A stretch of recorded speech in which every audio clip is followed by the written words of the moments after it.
اعوذ باللہ من الشیطان اللعین الرجیم بسم اللہ الرحمن الرحیم الحمد للہ وکفا وسلام علی عبادہ الذین اصطفیٰ. درود بھیجئے محمد علیہ محمد.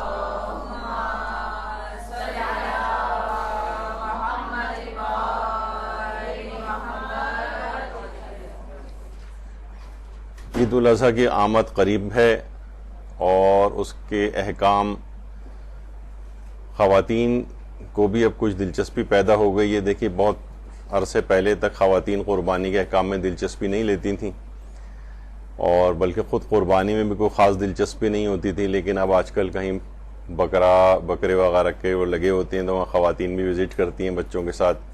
کرکٹ پہلے خواتین پسند نہیں کرتی تھیں لیکن اب کرکٹ دیکھنے بھی لگی ہیں اور کھیلنے بھی لگی ہیں. تو اس لحاظ سے اچھا گھر میں کیونکہ نوجوان اور بچے یا مرد حضرات یہ خرید کر لے کر آتے ہیں اور بہت سی جو ظاہر ہے کہ آپ دینی مدرسے سے وابستہ ہیں، جو معلومات آپ کے پاس ہوں گی وہ آپ ان کو کنوے کریں گی تاکہ اس سلسلے میں جو غلطیاں ہیں وہ آپ ان کو بتا سکیں. تو کوشش کریں گے کہ آج تو خیر پہلا درس ہے اس سلسلے میں، لیکن اگلا درس اور امکان ایک اور بھی ہے کہ شاید 3 درس اس موضوع پر ہوں، تو پھر آپ کے پاس ایک مکمل معلومات آ جائیں گی اور جو بہت دلچسپ بھی ہوں گی. ظاہر ہے کہ معاشرے کے اندر جو غلط فہمیاں پائی جاتی ہیں وہ بھی. اچھا، اس عنوان کے اندر احکام قربانی لمحہ بلمحہ کیوں کہا گیا ہے؟ دیکھیے اس کے اندر ایک طریقہ کار ہم نے اس میں رکھا ہے تاکہ ایک خاص ترتیب کے ساتھ ہم مسائل فقہ کو بیان کر سکیں، ورنہ کبھی کچھ بیان کریں کوئی ترتیب نہ ہو. تو اس میں ترتیب یوں کہ انسان اگر جب اس کو اہمیت کا احساس ہوتا ہے اور فضیلت کا علم ہوتا ہے قربانی کرنے کی، تو پھر ظاہر ہے کہ پھر وہ اپنی جیب کی طرف ہاتھ لے کر جاتا ہے. پھر استطاعت کے مسئلے اس کے اندر آتے ہیں، پھر جانور کو خریدنے کے لحاظ سے کچھ مسائل ہیں، قرضہ لے کر قربانی کا مسئلہ ہے، قسطوں پہ قربانی کے مسائل ہیں، پھر جانور خرید کے لیے لایا جاتا ہے تو گھر میں اس کے ساتھ کچھ مسئلے پیش آتے ہیں جانور کے ساتھ. پھر کس دن قربانی کی جائے، کس وقت قربانی کی جائے، کون قربانی کرے، کس چیز سے قربانی کرے، پھر اس کے بعد قربانی کے پورے احکام ہیں، پھر جانور کے گوشت کی تقسیم ہے، اور یہاں تک کہ کافی اس میں تقسیم ہونے سے لے کر کھانے تک کی چیز، یعنی جب سے آپ نے اس کی فضیلتیں سنی وہاں سے لے کر جانور کی خریداری اور قربانی اور تقسیم اور کھانے تک کے جو مسئلے ہیں وہ اس کے اندر ترتیب وار ہم ذکر کریں گے. اس وجہ سے اس کا نام ہے احکام قربانی لمحہ بلمحہ. اچھا، اب آ جائیے قربانی کے. دیکھیے معنی کیا ہیں.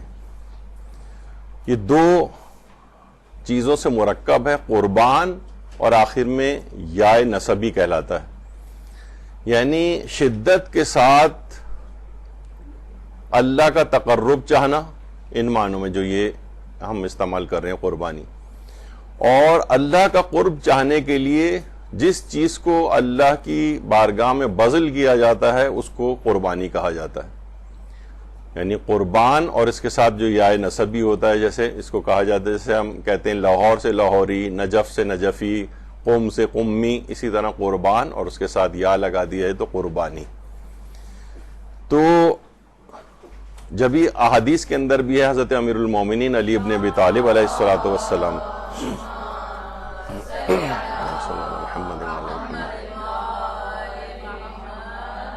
کہ الصلاۃ قربان کل تقی، کہ نماز ہر پرہیزگار شخص کے لیے اللہ کے تقرب کا ذریعہ ہے، یعنی ہر متقی و پرہیزگار شخص کے لیے لازم ہے کہ وہ نماز کو پڑھے. تو یہاں پہ بھی جو قربان آیا ہے اس کے معنی یہ ہے کہ اللہ سے تقرب چاہنا، یعنی وہ جانور جس کو ہم اللہ کی بارگاہ میں ذبح کرتے ہیں اور اس سے اللہ کا تقرب چاہتے ہیں اس کو قربانی کہا جاتا ہے. اچھا، اب قربانی کے اس قدر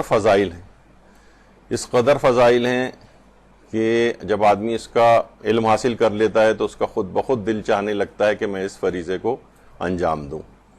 ایک تو چیز یہ ہے کہ جیسے ہی قربانی کرتا ہے اس کی فوری مغفرت ہو جاتی، فوراً اسی وقت.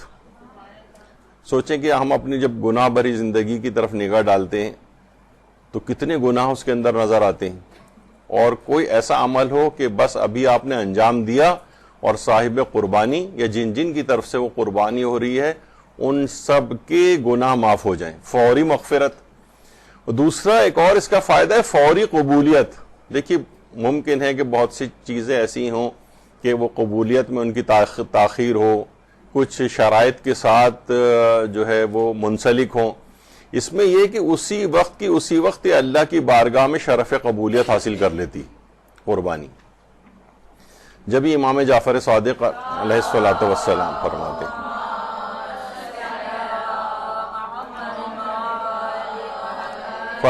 کہ قربانی کے جانور کا خون کا پہلا قطرہ زمین پر گرتے ہی قربانی کرنے والے کے تمام گناہ معاف ہو جاتے ہیں، اور اس قربانی کے وسیلے سے معلوم چل جاتا ہے کہ اس میں تقوی پایا جاتا ہے. یعنی تقوی کی بھی نشانی ہے یہ، اور جیسے ہی پہلا قطرہ اس کا زمین پہ گرا اس کے تمام گناہ معاف ہو گئے. اتنا تیز رفتاری کے ساتھ اس میں مغفرت ہے، اور اتنی تیز رفتاری کے ساتھ اس میں اس کی شرف قبولیت ہے. تو یہ ایک اس کا ہے. اچھا ایک اور روایت ہے جس کے مطابق جانور کے ہر بال کے بدلے میں اس کو ایک نیکی ملتی ہے، ہر بال کے بدلے میں. زید ابن ارقم، اچھا یہ جو روایت ہے یہ ہماری کتب شیعہ میں نہیں ہے لیکن برادران اہل سنت کی کتب میں موجود ہے. اگرچہ روایت کا استناد یعنی اتنا قوی نہیں ہے لیکن پھر بھی ان کے علماء اس کو پیش کرتے ہیں، اور اس میں ماننے میں ہمیں بھی کوئی اتنا حرج نہیں. پیغمبر کے ایک صحابی زید ابن ارقم فرماتے ہیں کہ صحابہ نے ایک دفعہ رسول اللہ صلی اللہ علیہ وآلہ وسلم سے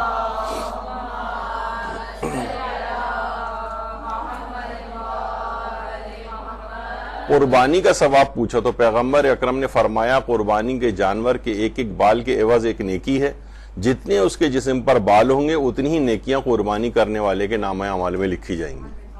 اچھا یہ زید ابن ارقم جو ہیں یہ انصاری تھے، اور یہ حدیث غدیر کے راویوں میں سے بھی ایک ہے، اور پیغمبر اکرم کے ساتھ جو غزوات جتنے بھی پیغمبر تھے اس میں تقریباً سب میں ایک آدھ صرف غزوات کو چھوڑ کر باقی سب میں زید ان کے ساتھ شریک رہے. اور یہ وہی زید ابن ارقم ہے کہ جب عبید اللہ ابن زیاد نے امام حسین علیہ السلام کے سر اقدس کو چھڑی کے ساتھ بے حرمتی کی تھی تو انہوں نے سخت احتجاج کیا تھا اور اس کو کہا تھا دشمن خدا اگر میں بوڑھا نہ ہوتا تو آج میں تیرا سر قلم کر دیتا. تو بہرحال یہ وہی زید ابن، ان سے یہ والی روایت ہے کہ جانور کے بالوں کے عوض، ہر بال کے عوض اس کے لیے ایک نیکی لکھی جاتی ہے. اب جانور کے جسم میں مثلا اگر کیلکولیٹ کیا جائے، کوئی کیلکولیٹ کر ہی نہیں سکتا ہے، چھوٹے چھوٹے بھی اتنے بال اس کے جسم پہ ہوتے ہیں، تو سوچیں کہ کروڑوں نیکیاں تو ویسے ہی لاکھوں کروڑوں نیکیاں اس کے نام اعمال میں آ جاتی ہیں. دوسری ایک اور چیز جو پیغمبر اکرم صلی اللہ علیہ وآلہ وسلم فرماتے ہیں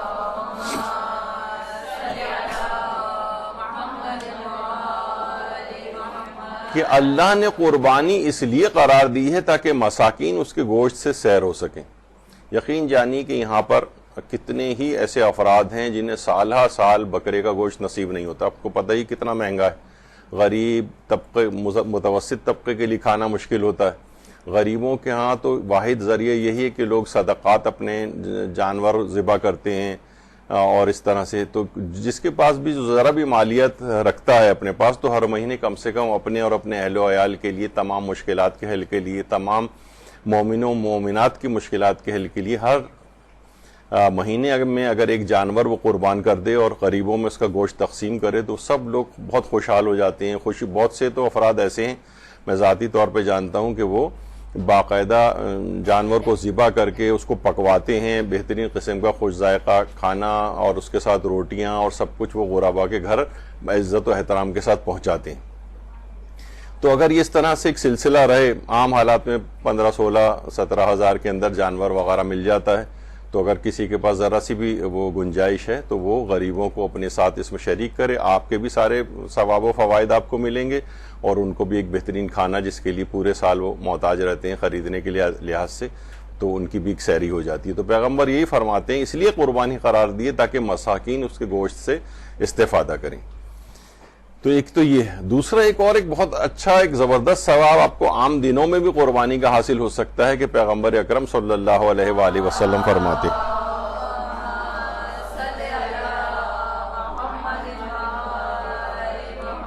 کہ جو شخص بھی سورہ کوثر کی تلاوت کرے گا اللہ اسے قربانی کے دن قربانی کرنے والے افراد کے 10 برابر نیکیاں عطا فرمائے گا. اچھا قربانی کے دن قربانی کرنے والے افراد کتنے؟ دیکھیے اگر ہم صرف پاکستان کے اندر دیکھیں تو تقریباً 70 لاکھ افراد ایک اندازے کے مطابق یہاں پر قربانی کرتے ہیں.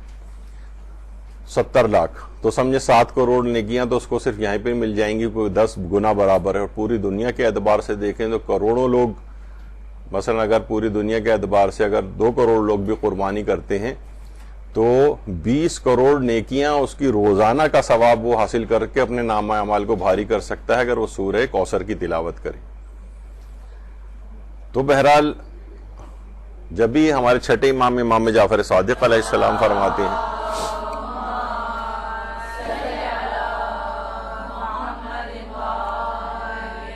کہ جو شخص بھی سورہ کوثر کی اپنی واجب اور مستحب نمازوں کے اندر تلاوت کرے گا تو جنت میں طوبہ درخت کے سائے میں پیغمبر اکرم کا پڑوسی ہوگا وہ.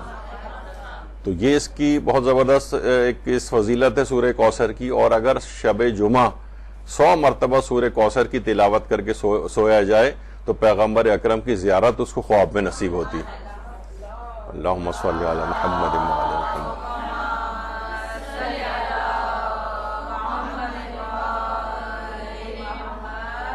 اور ایک اور بڑا مجرب عمل, کیونکہ بیچ میں بات آ گئی سورہ کوثر کی اس وجہ سے مجھے یاد آ رہا ہے وہ, کہ اگر علماء فرماتے ہیں کہ جنہوں نے اس کا تجربہ کیا ہے بڑا آزمودہ ہے کہ وہ ایسے شرری اور فسادی افراد جن سے آپ بچنا چاہتے ہیں, جن کے شر سے بہت سے ممکن ہیں ایسے حکومتی عہدیدار, بہت سارے اس طرح کے جو آپ کو پریشان کر رہے ہوں, یا اور ایسے افراد کہ جن کی شر اور فساد سے انسان بچنا چاہتا ہو, تو اگر ان کی طرف رخ کر کے 9 دفعہ سورہ کوثر کو پڑھ کر ان کی طرف پھونک ماری جائے تو خود بخود آپ کے راستے سے ہٹ جاتے ہیں اور یعنی آپ کے کہے بغیر ہی اپنے راستے کو بدل لیں گے اور آپ کے پاس سے چلے جائیں گے. تو بس اس میں اس کا دھیان رکھیں. بہرحال خواتین اپنی ساسوں کی طرف رخ کر کے اس کو جو ہے وہ نہ پڑھیں. تو بہرحال سورہ کوثر کی تلاوت جو اگر کرے گا تو اگر اسے قربانی کے دن قربانی کرنے والے افراد کے 10 برابر نیکیاں اس کو عطا فرمائی جائیں گی. تو عام دنوں میں بھی اگر سورہ کوثر اتنا مختصر سا سورہ ہے, بلکہ سب سے مختصر ترین سورہ ہے, اگر پڑھا جائے تو کروڑوں نیکیاں روزانہ اپنے نامہ اعمال میں شامل کر سکتا ہے. اچھا اب دیکھیے بہرحال سورہ حج میں پروردگار عالم یہ فرماتا ہے کہ خدا تک ان جانوروں کا نہ گوشت جانے والا ہے اور نہ خون اس کی بارگاہ میں جاتا ہے, صرف اور صرف آپ کا تقوی ہے جو پروردگار کی آپ بارگاہ میں جاتا ہے. تو قربانی کے سلسلے میں جتنی بھی غیر الہی نیتیں ہیں, ہمارا جانور سب سے اچھا ہو, محلے والوں پہ بڑی دھاک ہماری بیٹھ جائے, اور خود چاہے ہمارا دل نہیں چاہ رہا, بچے ضد کر رہے ہیں فقط اس وجہ سے مثلا جانور لایا جا رہا ہے, یعنی کچھ غیر الہی نیتیں اس کے اندر آ جاتی ہیں. مکمل اخلاص کے ساتھ, کیونکہ یہ جاتا فقط پروردگار کے پاس آپ کا تقوی ہے, آپ کا اخلاص ہے. تو اخلاص کو مد نظر اس کے اندر رکھنا چاہیے. اور دنیاوی اعتبار سے لوگوں کے اوپر یہاں پر پاکستان میں ایک اسٹیٹس سمبل ٹائپ کا بنتا جا رہا ہے, یہ ان غیر الہی نیتوں سے اپنے دامن کو بچانا چاہیے, ورنہ جتنے بھی ثواب آپ نے سنے ہیں یہ آپ کو حاصل نہیں ہوں گے, بلکہ یہ ایک لحاظ سے باطل قربانی شمار, یعنی اس معنوں میں کہ آپ کو ثواب نہیں ملے گا اگر آپ نے اخلاص کے منافی کوئی کام کیا, کیونکہ اللہ کی بارگاہ میں فقط تقوی جائے گا. یہ موٹے تازے جانور 50-50 لاکھ کے اور 1-1 کروڑ کے جو آج کل آنے لگے ہیں, یہ کوئی بھی آپ اللہ کی بارگاہ میں جانے والا نہیں. تو بہرحال اس کا خصوصیت کے ساتھ خیال رکھنے, آج تو نہیں لیکن انشاءاللہ اگلی نشست میں یا اس کے بعد والی نشست میں تھوڑا سا ہم اس متعلق گفتگو مزید کریں گے. اچھا اب دیکھیے قربانی جو ہے وہ فقط جو حاجی ہوتے ہیں, جو حج پر گئے ہوئے ہوتے ہیں, ان کے اوپر قربانی کرنا واجب ہوتی ہے. حتیٰ کہ جو مستحب حج کر رہے ہیں ان کے اوپر بھی قربانی کرنا واجب ہے. وہ یہ نہیں کہہ سکتے بھئی ہمارا تو حج ہی مستحب ہے تو اس کے تمام اجزاء بھی مستحب ہوں گے, یعنی قربانی بھی مستحب ہوگی, ایسا نہیں. جو مستحب حج کرنے والے کے لیے بھی قربانی کرنا واجب ہوتا ہے. دیکھیے جیسے ایک سوال ہے کہ جناب عمرہ ایک ایسی عبادت ہے جسے شروع کرنا مستحب ہے, لیکن عمرے کو مکمل کرنا واجب ہوتا ہے. یعنی شروع کرنا مستحب ہے لیکن مکمل کرنا واجب ہے. اسی طریقے سے مستحب حج کے اندر بھی قربانی کرنا واجب ہے, خواہ خود حج جو ہے وہ مستحب ہو. تو بہرحال حج کے سلسلے میں یعنی حج کی جو قربانی ہے یہ صرف فقط واجب ہوتی ہے. اچھا، اب جو کوئی غیر حاجی یعنی غیر حاجی سے مراد یہاں پر یہ ہے کہ جو حج پر نہ گیا ہو، یعنی جو حج پہ نہیں اپنے ملک میں ہے، وہ مثلاً وہ چاہے صاحب استطاعت ارب پتی کروڑ پتی کیوں نہ ہو، اس پر کیا عید الاضحیٰ کی قربانی واجب ہے؟ تو جواب اس کا ہے کہ جی نہیں، اس پر قربانی کرنا واجب نہیں ہے، البتہ تاکیدی مستحب ہے۔ اچھا، یہ اس وجہ سے بھی جاننا، ایک چیز اور میں آپ کو بتا دوں کہ پاکستان میں کیونکہ ہم رہتے ہیں جہاں پر فقہ حنفی والوں کی اکثریت ہے، مثلا جب بھی اگر آپ سے سوال بھی کرتے ہیں ہمارے برادران کہ بھئی آپ کے ہاں قربانی کیوں نہیں ہوتی ہے، اور آپ یہ بتائیں کہ بھئی ہمارے ہاں تو قربانی واجب نہیں ہے، خواہ مستطیع کیوں نہ ہو، تو بڑا حیرانگی سے آپ کو دیکھتے ہیں، یا آپ پر ہو سکتا ہے تان و تشنیع کریں گے، دیکھیں کہ واجب آپ چھوڑ رہے ہیں، تو آپ ان کو یہ بتا سکتی ہیں کہ ان کی بھی جو 4 فقہ ہیں، فقہ حنبلی، شافعی، مالکی، ان تینوں فقہوں کے اندر بھی تاکیدی مستحب واجب ان کے ہاں بھی نہیں، صرف فقہ حنفی میں واجب ہے۔ تو وہ کیونکہ چاروں فقہوں کو اپنی برحق مانتے ہیں، تو جب بھی ہمارے ہاں جو ہے وہ الفقہ والمذاہب الاربع ان کے ہاں کتاب لکھی گئی جس میں چاروں فقہوں کے فقہی احکام بیان ہوئے ہیں، ہمارے ایک عالم نے الفقہ والمذاہب الخمسہ کے نام سے کتاب لکھی جس میں فقہ جعفری کے مسائل کا اضافہ کیا اور بتایا کہ جو مسئلہ فقہ جعفری میں پایا جاتا ہے وہ کسی نہ کسی سنی فقہ کے اندر پایا جاتا ہے۔ تو اس لحاظ سے یعنی ہم پر اگر کوئی تان کرتا ہے ہمارے کسی فقہی احکام پہ، تو آپ نے غور نہیں کیا کہ یہ مسئلہ تو خود آپ کی ایک فقہ کے اندر یہ کئی فقہوں میں پایا جاتا ہے۔ تو اس لحاظ سے یہاں پر یہ ہے کہ اگر کوئی آپ سے پوچھے تو آپ ان کو کہہ سکتے ہیں کہ حنبلی، مالکی اور شافعی کے اندر بھی قربانی مستطیع پر بھی واجب نہیں ہے، تاکیدی مستحب ہے۔ تو بہرحال یہی وجہ ہے کہ جتنے بھی ہمارے شیعہ مراجع کرام ہیں ان کے نزدیک جو شخص حج نہ کر رہا ہو، خواہ وہ صاحب استطاعت ہو، اس پر عید الاضحیٰ کی قربانی واجب نہیں، البتہ قربانی کرنا ممکن ہو تو تاکیدی مستحب ضرور ہے کہ قربانی کی جائے، جبکہ جمہور علماء اہل سنت کا مسئلہ یہ ہے کہ قربانی کرنا سنت موقدہ ہے۔ امام شافعی، مالک اور احمد بن حنبل کے نزدیک بھی قربانی کرنا سنت موقدہ ہے، البتہ امام ابو حنیفہ کے نزدیک ہر صاحب استطاعت پر قربانی واجب ہے۔ دیکھیے بہت سی چیزیں ایسی ہیں، جیسے آپ حج پر جو خواتین جا رہی ہوتی ہیں تو یہاں پر اب اتنی سختی نہیں رہی، لیکن پہلے بہت سختی تھی کہ جناب محرم کا ساتھ ہونا چاہیے، تو یہ بھی مسئلہ ان کی چاروں فقہوں کا مسئلہ نہیں ہے، صرف فقہ حنفی کا اور فقہ حنبلی کا مسئلہ ہے۔ فقہ حنبلی سعودی عرب میں فالو کی جاتی ہے، فقہ حنفی پاکستان میں کی جاتی ہے، تو دونوں کی طرف سے یہ پابندی ہوتی ہے کہ کوئی نہ کوئی محرم ساتھ ہونا چاہیے، لیکن فقہ شافعی اور فقہ مالکی میں ضروری نہیں ہے کہ کوئی محرم ساتھ ہو اور اس کے بغیر بھی حج ہو جاتا ہے۔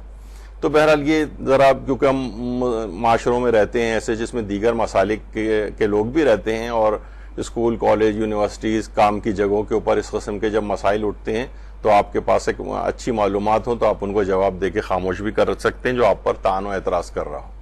خیر، اچھا، خواتین کے اعتبار سے بھی یہ ہے کہ خواہ عورت کماتی ہو، صاحب حیثیت ہو، قربانی تو خیر مردوں کے اوپر بھی واجب نہیں، اس لحاظ سے عورت کے اوپر بھی قربانی نہیں، واجب نہیں، البتہ وہ بھی اگر چاہے تو بقرعید کی مستحب قربانی میں جانور قربان کروا سکتی۔ جیسے کہ آپ نے فطرے کے مسائل جو سنے تھے اس میں بھی بات آئی تھی کہ اگر عورت گھر کی کفالت کر رہی ہو اور کاتی کماتی ہو اور ظاہر ہے اس کے زیر کفالت افراد ہوں تو فطرہ عورت کے اوپر واجب ہوتا ہے۔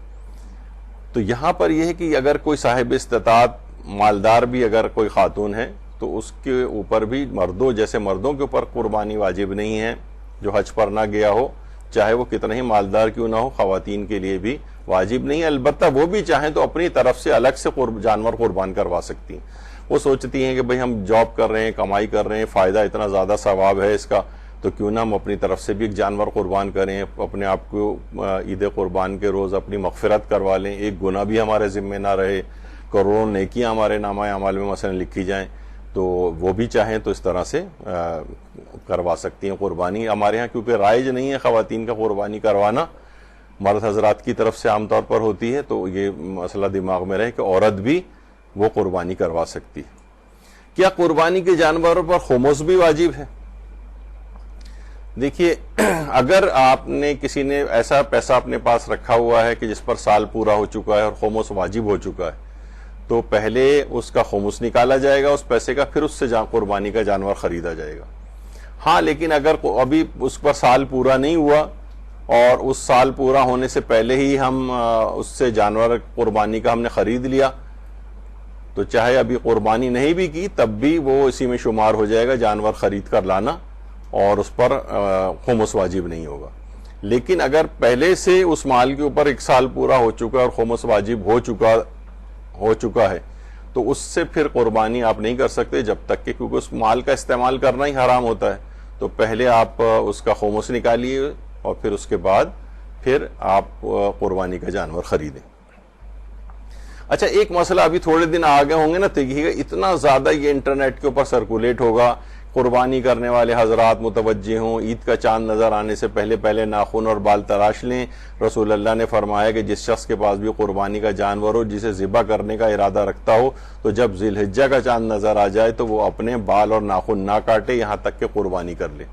یہ ہمارے برادران اہل سنت کا ایک مسئلہ ہے، جو عام افراد کے اوپر بھی جو حج نہیں بھی کر رہے ہوتے ان کے لیے بھی کہتے ہیں کہ وہ ذی الحجہ کا چاند نظر آنے سے پہلے تک یعنی اپنے بال اور ناخن نہ کاٹیں، جب قربانی ہو جائے گی پھر اس کے بعد بال اور ناخن کاٹیں۔ ہماری فقہ میں ایسا مسئلہ نہیں ہے، صرف اور صرف حاجی جو حج کرنے گیا ہوا ہے اس کے لیے ایک تاکیدی مستحب یہ ہے کہ اگر حج کرنے جا رہا ہے تو مرد حضرات کے لیے ایک مستحب ہے کہ وہ ماہ ذی القعدہ کی 1 تاریخ سے اپنے سر اور داڑھی کے بالوں کو بڑھائیں، اور پھر 10 ذی الحجہ کو ظاہر ہے جب وہ گنجے وغیرہ ہو جائیں گے، تقصیر ان کی ہوگی تو وہ تب اس کے بعد اس کو کٹوائیں۔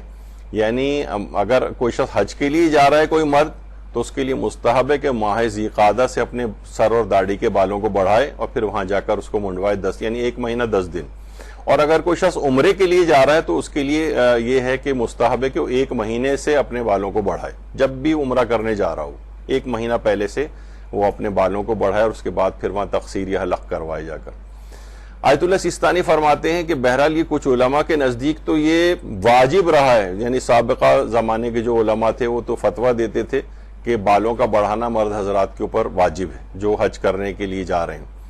البتہ وہ کہتے ہیں قول بہت ضعیف ہے، اور آغا سیستانی اور دیگر جتنے بھی موجودہ فقہاء ہیں یہ اس کو وجوب والا مسئلے کو نہیں مانتے ہیں، لیکن بہرحال اس کو ایک اچھا تاکیدی ایک مستحب جو ہے وہ قرار دیتے ہیں۔ تو ایک بات یہ ہو گئی۔ تو بہرحال وہ افراد کے جو کہ حج پر نہیں جا رہے ہیں ان کے لیے نہیں ہے کہ وہ بالوں کو بڑھائیں اور ناخنوں کو، اور پھر اس کے بعد جو ہے وہ ان کو 10 ذی الحجہ کو جو ہے پھر وہ اس کو تقصیر یا حلق کروائیں۔ لیکن عام طور پر جو افراد ہیں یہ ان کا حکم نہیں ہے ہماری فقہ میں۔ البتہ یہ پوسٹ چلنی شروع ہوگی تھوڑے دن بعد، یہ برادران اہل سنت کی، اور یہ ہمارے کیونکہ اس میں کوئی ریفرنس نہیں لکھا ہوا ہوتا کہ کس کی پوسٹ ہے، تو سب شیعہ افراد بھی اس کو جو خوب ادھر سے ادھر اس کو ٹرانسفر کر رہے ہوتے ہیں۔ یہ ہماری فقہ کا مسئلہ نہیں ہے۔ اچھا، اب جو شخص حج پر نہیں گیا ہے، ابھی آپ نے سنا کہ اس کے لیے قربانی کرنا واجب تو نہیں ہے، تاکیدی مستحب ہی ہے، تو غیر حاجی کے لیے قربانی کے واجب ہونے کی بھی کوئی صورت ہے؟ تو جی ہاں، 2 صورتیں ایسی ہیں جس میں کوئی شخص حج پر نہیں بھی اگر گیا ہو، نہ جا رہا ہو، تب بھی اس کے لیے قربانی کرنا واجب ہو سکتا ہے۔ ابھی آپ نے سنا کہ نہیں واجب نہیں ہے، اور اب آپ سنیں گی کہ 2 صورتیں ایسی ہیں جس میں واجب ہو سکتا ہے۔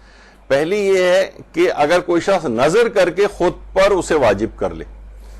دیکھیں ہمارے یہاں عام طور پر یہ والی نظر اتنی رائج نہیں ہے۔ مثلا اگر میرا فلاں کام ہو گیا تو میں نظر کرتی ہوں اللہ کا نام لے کر کہ میں ایک جانور عید قربان پر اپنی طرف سے ذبح کروں گی، تو اب آپ پر عید قربان کے دن قربانی کرنا واجب ہو جائے گا، کیونکہ آپ نے نظر کر کے اپنے اوپر واجب کیا ہے۔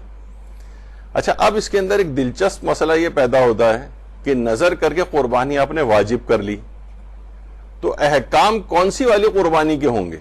یہ ایک بڑا مسئلہ ہے۔ یعنی اگر آپ کہیں کہ واجب قربانی کے ہوں گے تو اس کے تو پھر بہت سارے احکام ہیں جو حج پر جو قربانی کی جاتی ہے جو کہ واجب قربانی، اس کے تو بڑے ٹیکنیکل مسائل ہوتے ہیں، جانور کی خریداری کے اندر، اس کے جسم کے اوصاف کے اندر بڑی چیزوں کی تحقیق ہوتی۔ لیکن اگر ہم مستحب کو واجب قربانی بنا لیں تو اس پہ پھر علماء فرماتے ہیں، ہاں نہیں ایک بات اور بھی بیان ہو جائے کہ یہ صرف فقط نظر کا ہی نہیں، کوئی قسم بھی کھا سکتا ہے اور عہد بھی کر سکتا ہے۔ نظر، قسم و عہد دونوں یعنی تینوں صورتوں میں قربانی کرنا اس کے لیے واجب ہو جائے گا. اگر اس نے کہا میرا فلاں کام ہو گیا تو میں عید قربان کے روز ایک جانور قربانی کروں گی اور میں یہ اللہ کا نام لے کر نظر کرتی ہوں، قسم یا عہد وغیرہ، تو پھر کیا ہوگا کہ اس پر قربانی کرنا واجب ہو جائے گی. لیکن اس پہ قربانی کے احکام کون سے ہوں گے؟ یعنی اگر کوئی شخص نظر کر کے خود پر قربانی کو واجب کر لے تو کیا قربانی کی وہ تمام شرائط جو حج میں واجب ہوتی ہیں اس کی بھی پابندی لازم ہوگی یا نہیں؟ تو جواب ہے کہ جی نہیں.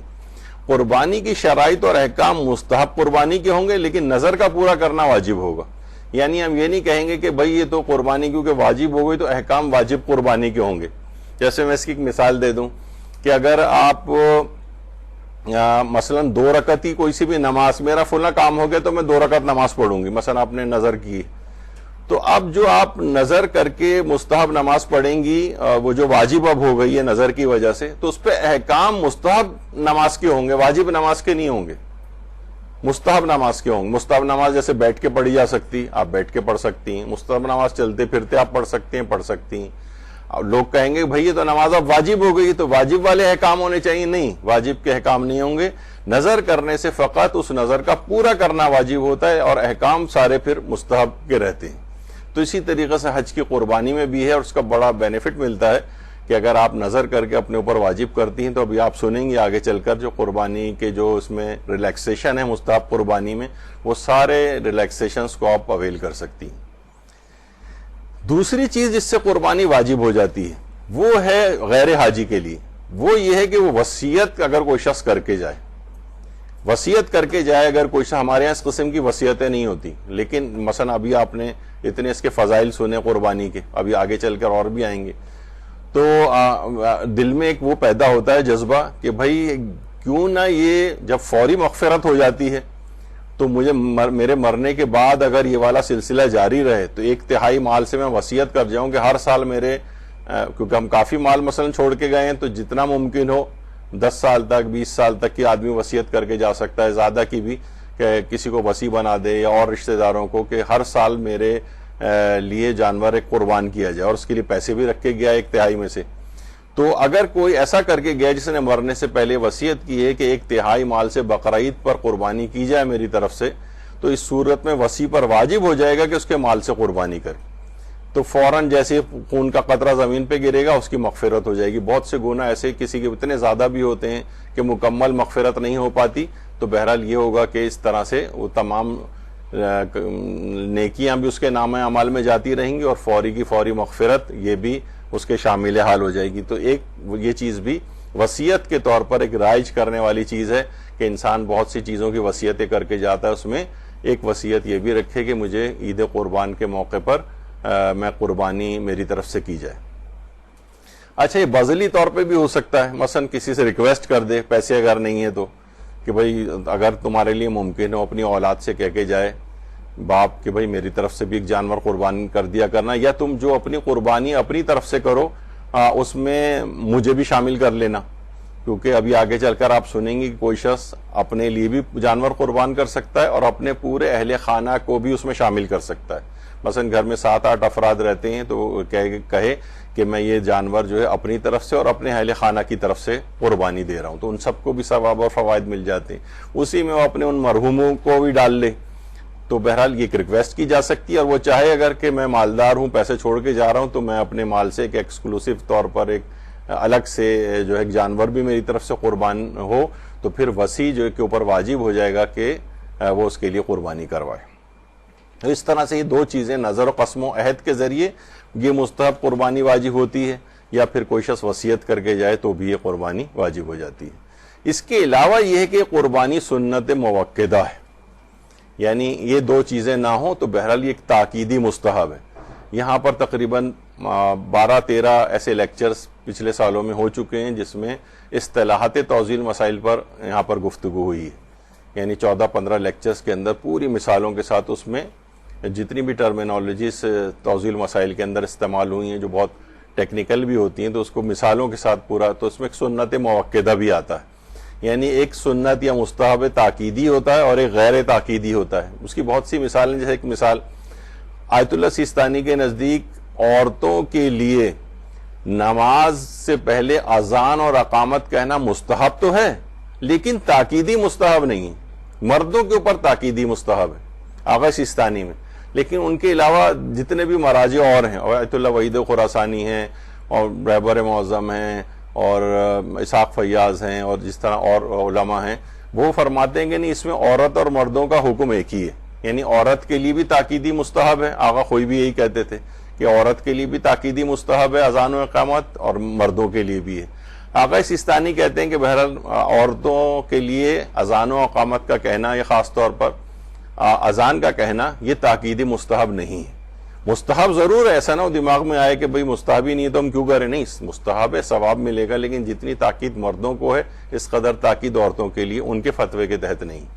تو بہرحال اس طرح سے، لیکن یہ جو قربانی ہے عورت اور مرد دونوں ہی کے لیے سنت موقدہ ہے، تاکیدی مستحب ہے کہ اس میں عورت اور یعنی جینڈر کا کوئی فرق نہیں ہے عورت مردوں کے لحاظ سے. اچھا، بہت سے افراد ایسے ہوتے ہیں کہ وہ اس وقت وہاں پر موجود ہونا ان کا ضروری نہیں ہے قربانی کے وقت.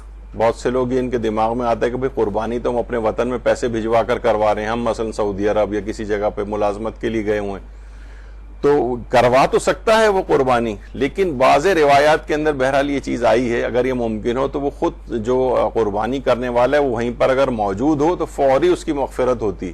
تو بہرحال ایک شائبہ موجود ہے کہ لیکن دور بھی اگر بیٹھا ہوا ہو تو بہرحال وہ قربانی اپنی طرف سے کروا سکتا ہے، اس کا اسی جگہ پر موجود ہونا یہ ضروری نہیں. قربانی ہو جائے گی، ثواب بھی مل جائے گا، فوائد بھی مل جائیں گے، لیکن بعضی روایات میں یہ ہے کہ اگر وہ اس وقت موجود ہو تو اور زیادہ اچھا ہے. کیا قربانی کے لیے قرضہ لینا مستحب ہے؟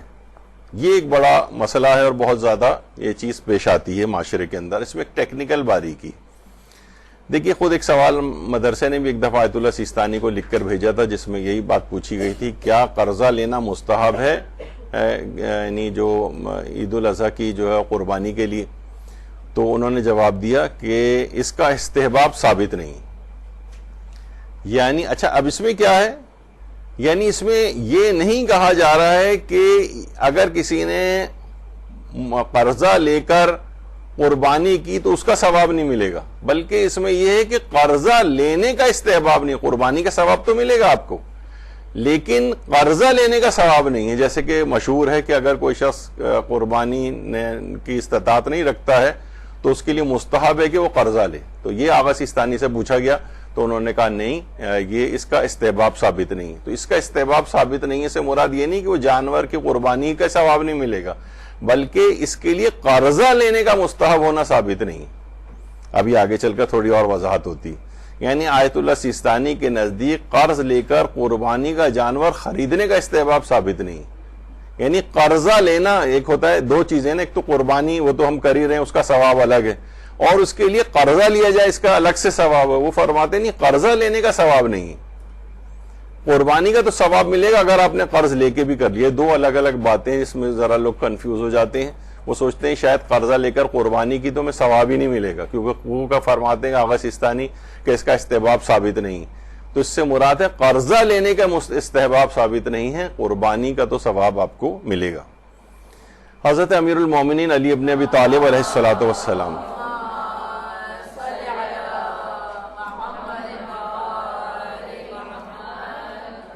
فرماتے ہیں اگر لوگوں کو اس کی فضیلت پتہ چل جائے قربانی کے جانور کو ذبح کرنے کی عید قربان پہ، تو لوگ قرضہ لے کر جانور کو قربان کرتے.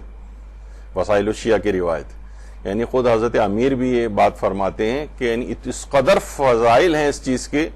ویسے بہت ساری ہماری روایات ایسی ہیں کہ اگر ان کا ثواب پتہ چل جائے جیسے اذان دینے کا، تو لوگ قرعہ ڈالیں کہ یعنی بیلٹنگ ہو وہاں پر کہ بھائی آج کون اذان دے گا.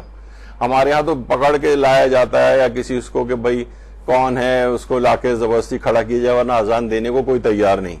کتنے ایسے ہیں چیزیں کہ مثلا اگر کوئی میت کو غسل و تجہیز و تکفین اس کے ثواب سے اگر واقف ہو تو باقاعدہ یعنی اس کے لیے قرآن اندازی لوگ کریں اس قدر، لیکن لوگوں کو احساس نہیں ہے اس کا. تو بہرحال مولا فرماتے ہیں کہ لوگ جو ہے وہ اگر ان کو پتہ چل جائے تو یعنی قرضہ لے کر جو ہے وہ قربانی کرتے. یعنی اس کی اتنی اس قدر اہمیت ہے. حضرت ام سلمہ پیغمبر اکرم صلی اللہ علیہ وآلہ وسلم کی زوجہ.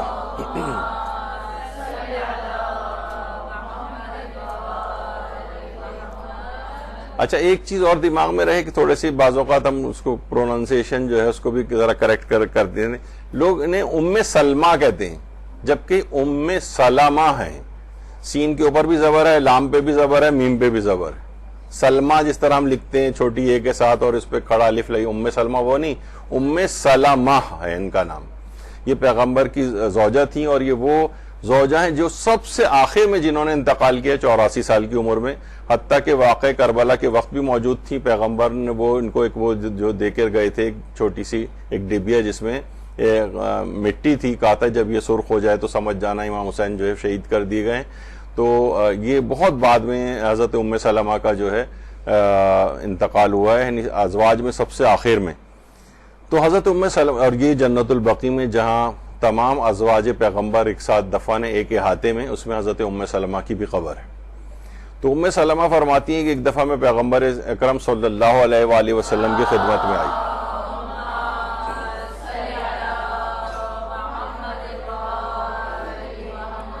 اور آ کر کہا کہ یا رسول اللہ عید قربان قریب ہے لیکن میرے پاس اتنے پیسے نہیں ہیں کہ میں قربانی کا جانور خرید سکوں, تو کیا میں ایسا کر سکتی ہوں کہ میں قرضہ لے کر قربانی کا جانور خرید لوں؟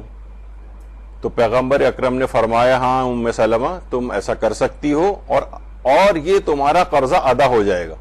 یعنی پیغمبر یہ فرمانا چاہتے تھے کہ یہ قربانی کے لیے قرض لینا ایک ایسی چیز ہے جسے اللہ خود ادا کروا دیتا ہے. تو اس لحاظ سے یہ والی روایت بھی موجود ہے اور جس میں یہ کافی شہرت ہے اس کی. تو اس وجہ سے لوگوں کو یہ تاثر ملتا ہے کہ قربانی کے لیے خریدنا جانور قرض لے کر شاید یہ عمل مستحب ہے. تو یہ اس میں اس عمل کا استحباب نہیں ہے بلکہ خود قرض لے کر قربانی کرنے کا جو ہے وہ جواز بتایا گیا ہے اور اس میں قربانی کا ثواب ایز اٹ از ملے گا. البتہ ان روایات کے باوجود آیت اللہ سستانی فرماتے ہیں کہ اس کے لیے قرض کا استحباب ثابت نہیں ہوتا اس سے. بہرحال تو یہ ایک دماغ میں رہے کہ یہ دو روایات حضرت امیر کی اور قرض لے کر قربانی کے سلسلے میں حضرت ام سلمہ کی. اچھا اب حج کے موقع پر اس قدر اس کا وہ ہے کہ اگر کوئی شخص مثلاً حج کے لیے وہاں گیا اور وہاں جا کے بعض اوقات یہ ہوتا ہے کہ مثلاً جیب کٹ گئی, پیسے اس کے کہیں ضائع ہو گئے, وہاں پہ بہت ہوتی ہیں یہ چیزیں. سب سے زیادہ جیبیں آپ کو پتہ ہے خانہ کعبہ کے طواف کے درمیان کٹتی, بلکہ ایک دفعہ تو ایسے بھی ہوتا ہے خاص قسم کے بلیڈ لے کر آتے ہیں جو بیلٹ باندھی جاتی ہے, تو اس بیلٹ کے اوپر جو بھی لوگوں کے پیسے ہوتے ہیں ظاہر احرام کے انہوں نے باندھے ہوتے ہیں تو اس میں سے وہ پیسے نکال لیتے ہیں. بعض اوقات وہ بیلٹ کے اوپر بلیڈ نہیں لگا, اس کے پیٹ پہ لگا, اس سے آتے بھی ایک آدمی کی باہر آ گئی تھی. تو بہرحال اس طرح کی چیزیں وہاں بہت صورتحال ہوتی ہے, اپنے سامان کی بڑی حفاظت جو ہے وہ رکھنی ہوتی ہے. اچھا اب اگر کوئی شخص اگر اس کے پاس پیسے ضائع ہو گئے, گر گئے, چوری ہو گئے, جیب کٹ گئی وغیرہ, تو اگر اس کو آسانی کے ساتھ قرض لینا ممکن ہو حج پر یا جانور کا انتظام آسانی کے ساتھ کر سکتا ہو اور قرض لے سکتا ہو تو پھر وہ قرض لے. اچھا اگر قرض نہیں لے سکتا ہے وہ اور کوئی جانور بھی اس کو نہیں مل پا رہا ہے تو پھر اس کے لیے حکم ہے کہ وہ 10 روزے رکھے. 3 روزے تو وہیں پر رکھے گا, زیادہ بہتر اس میں ہے کہ 7, 8 اور 9 ذی الحجہ کو رکھے. 10 کو رکھ نہیں سکتا وہ تو عید قربان کا روزہ حرام ہے روزہ رکھنا, اور 11, 12, 13 ایام تشریق کہلاتے ہیں, اس میں وہ کھانے پینے کے دن کہلاتے ہیں, تو اس میں بھی روزہ نہیں ہوتا ہے. تو اس کے بعد ذی الحجہ میں 3 روزے کبھی بھی رکھ سکتا ہے. وہ زیادہ بہتر ہے 7, 8, 9 ہو, لیکن اس کے بعد بھی ذی الحجہ میں کبھی بھی رکھ سکتا ہے. پھر جب وہ مکے آ جائے تو پھر پورے کر لیں اگر یہ بالفرض, اور 7 اپنے وطن میں رکھنا ہوتے ہیں جا کر. لیکن اگر یہ شخص یہاں پر بھی نہیں رکھ سکا, ایسی پرابلم کا شکار ہو گیا کہ بہرحال روزے نہیں رکھ سکا یہ, تو پھر اس کو اگلے سال مینا کے میدان میں پھر قربانی کے لیے خود آئے یا کسی دوسرے اپنے نائب کے ذریعے قربانی کروائے. بہرحال یعنی وہ اگلے سال کے اوپر قربانی چلی جائے گی اگر یہ روزے بھی نہیں رکھ سکا. ورنہ یہ ہے کہ قرضہ لے اور آسانی سے قرضہ مل سکتا ہو اس کو بغیر کسی پریشانی کے, تو وہاں پر قرضہ لے گا. تو یہ بیچ میں آ گئی قرضے کے سلسلے میں بات. یہ عام حج کی قربانی کے سلسلے کا نہیں ہے مسئلہ, عام عید الاضحیٰ کی قربانی, بلکہ حج کی قربانی میں قرضہ لینے کا ایک مسئلہ آتا ہے کہ اگر پیسے اس کے ضائع ہو جائیں. اچھا, وہاں پر کیا ہوتا ہے کہ لوگ عام طور پر ظاہر ہے کہ 10 ذی الحجہ کو بہت سے لوگ یہ کرتے ہیں کہ وہ مینا میں آ کر شیطانوں کو کنکر مارتے ہیں, حالت احرام میں ہوتے ہیں, اس کے بعد وہ قربانی کا جانور خریدنے کے لیے وہاں سے قربان گاہ جاتے ہیں. پہلے تو مینا میں قربانی ہوتی تھی, اب وہ قربان گاہ مینا سے باہر چلی گئی ہے, تو وہ پیسے بھی اپنے ساتھ لے کر آتے ہیں. تو اتنی زبردست وہاں پر رش ہوتا ہے شیطانوں والی جگہ پر, اور وہیں پر جیبیں بھی بہت زیادہ کٹتی ہیں, بہت زیادہ جیبیں کٹتی ہیں وہاں پر. تو کتنے ہی ہمارے, اچھا بہت سے لوگ تو اپنا, خواتین خاص طور پر, یعنی جب وہ میدانوں کی طرف جا رہی ہیں تو جو شاپنگ اس سے پہلے کر چکی ہوتی ہیں وہ ساری شاپنگ بیگوں میں بھر کے اور وہ عرفات, مینا اور مزدلفہ میں ساتھ لے کے جاتی ہیں. مینا میں اب تک کے متعلق ہے کہ وہ اتنے بڑا سامان اپنا ساتھ لے کے آئیں, بعض اوقات کاروان کی انتظامیہ کھلوا کر بھی دیکھتی ہے تو پتہ چلا ریموٹ کنٹرول سے چلنے والے کھلونے اور گڑیاں اور پتہ نہیں کیا کیا چیز اس کے اندر لے کر آئی ہوئی ہیں. بھائی اس کو لانے کی یہاں کیا ضرورت تھی؟ بہت سی خواتین جولری کی خریداری کرتی ہیں, وہ کہتی ہیں بھائی ہمیں اعتبار نہیں ہے, کوئی پتہ نہیں کمرے کے اندر چوری نہ ہو جائے, وہاں پر چھوڑ کے جائیں اگر بیگ, تو جولری بھی ساتھ لے کے جاتی. مدرسے کے ایک استاد کی بیگم جو ہے اپنے ساتھ لے گئی تھی ایک دفعہ جولری, اور وہ ان کو وہاں پر پکڑا دی اور وہ ان کے ہاتھ سے کہیں گر گئی. بعد میں کہا کہ لائیے وہ کہاں ہے وہ پیکٹ, ان کو پتہ بھی نہیں تھا کیا ہے, تو پتہ چلا کہ وہ تو وہاں گرا کے آ گئے شیطانوں کے پاس. تو وہ تو بہت غنیمت ہوا کہ دوبارہ جب وہاں گئے تو زمین پر ہی وہ پیکٹ ان کو نظر آ گیا, تو بچت ہو گئی. تو یہ چیزیں وہاں لے جانے کی ضرورت, لیکن بعض اوقات ضرورت پیش آ جاتی ہے. یہ جو ہوتے ہیں وہاں پر یہ اپنے ساتھ پیسے لے کے جاتے ہیں, پھر انہیں قربان گاہ جانا ہوتا ہے. بعض اوقات پورے قافلے کے پیسے ساتھ ہوتے ہیں. ہمارے مولانا غلام علی وزیری صاحب قبلہ, ان کی 2 دفعہ حج میں پورے کاروان کے قربانی کے جانوروں کے پیسوں کی جیب کٹ چکی, 2 دفعہ. مولانا بہت پریشان ہوئے تھے وہاں پر, اور بہرحال پتہ نہیں کس طرح سے مسئلے کو حل کیا تھا. تو بہرحال یہ ایک بہت بڑا مسئلہ وہاں پر آتا ہے. تو اس لحاظ سے کہ اگر کبھی ایسا ہو جائے تو اگر قرضہ لینا پڑے تو پھر قرضہ بھی اس کو لیا جاتا ہے. اچھا, اب آ جائیے اس کے بعد اگلا مسئلہ یہ ہے کہ اگر قربانی کے بجائے ہم پیسے صدقہ کر دیں. دیکھیے یہ بڑی کنٹروورسی پچھلے زمانے میں, ابھی کچھ عرصے سالوں پہلے ایک دفعہ جب زلزلہ آیا تھا پاکستان میں, اس وقت یہ والی کنٹروورسی کھڑی ہوئی تھی. پھر اس کے بعد سیلاب آئے تھے. تو اب یہ اس وقت یہ سوالات مراجع کو بھی بھیجے گا. آج میرے پاس اتنا ٹائم نہیں ہے, ورنہ میں سارے استفسارات بھی آپ کے سامنے رکھتا کہ کیا ایسا کیا جا سکتا ہے کہ بجائے کہ ہم مستحب قربانی کریں, ہم یہ سارے پیسے مثلا زلزلہ زدگان کو دے دیں, مثلا ہم قربانی نہ کریں بلکہ پیسے مثلا سیلاب زدگان کو دے دیں. تو زیادہ تر علماء کا, ویسے تو اس کے اندر یعنی جب ٹکراؤ ہوتا ہے تو دیکھا جاتا ہے اس ٹکراؤ کی نوعیت کیا ہے, لیکن عام طور پہ لوگ فوراً جو ہے نا وہ متبادل کے اوپر جانے کی اور ان کو اعتراض کرنے لگتے ہیں کہ بھائی ان کو حج پہ جانے کی کیا ضرورت ہے, یہ زلزلہ زدگان کو پیسے کیوں نہیں دیتے, یہ جو ہے مثلا سیلاب زدگان کو کیوں نہیں دیتے. جبکہ نوٹ یہ کیا گیا ہے جو افراد حج و عمرہ اور یہ سب انجام دیتے ہیں یہی لوگ سب سے زیادہ امداد بھی کرتے ہیں. یعنی یہ نہیں ہے کہ یہ والے پیسے بچائیں گے حج پہ نہ جا کے اور ان کی امداد کریں گے, بلکہ وہ دونوں کام کر رہے ہوتے ہیں.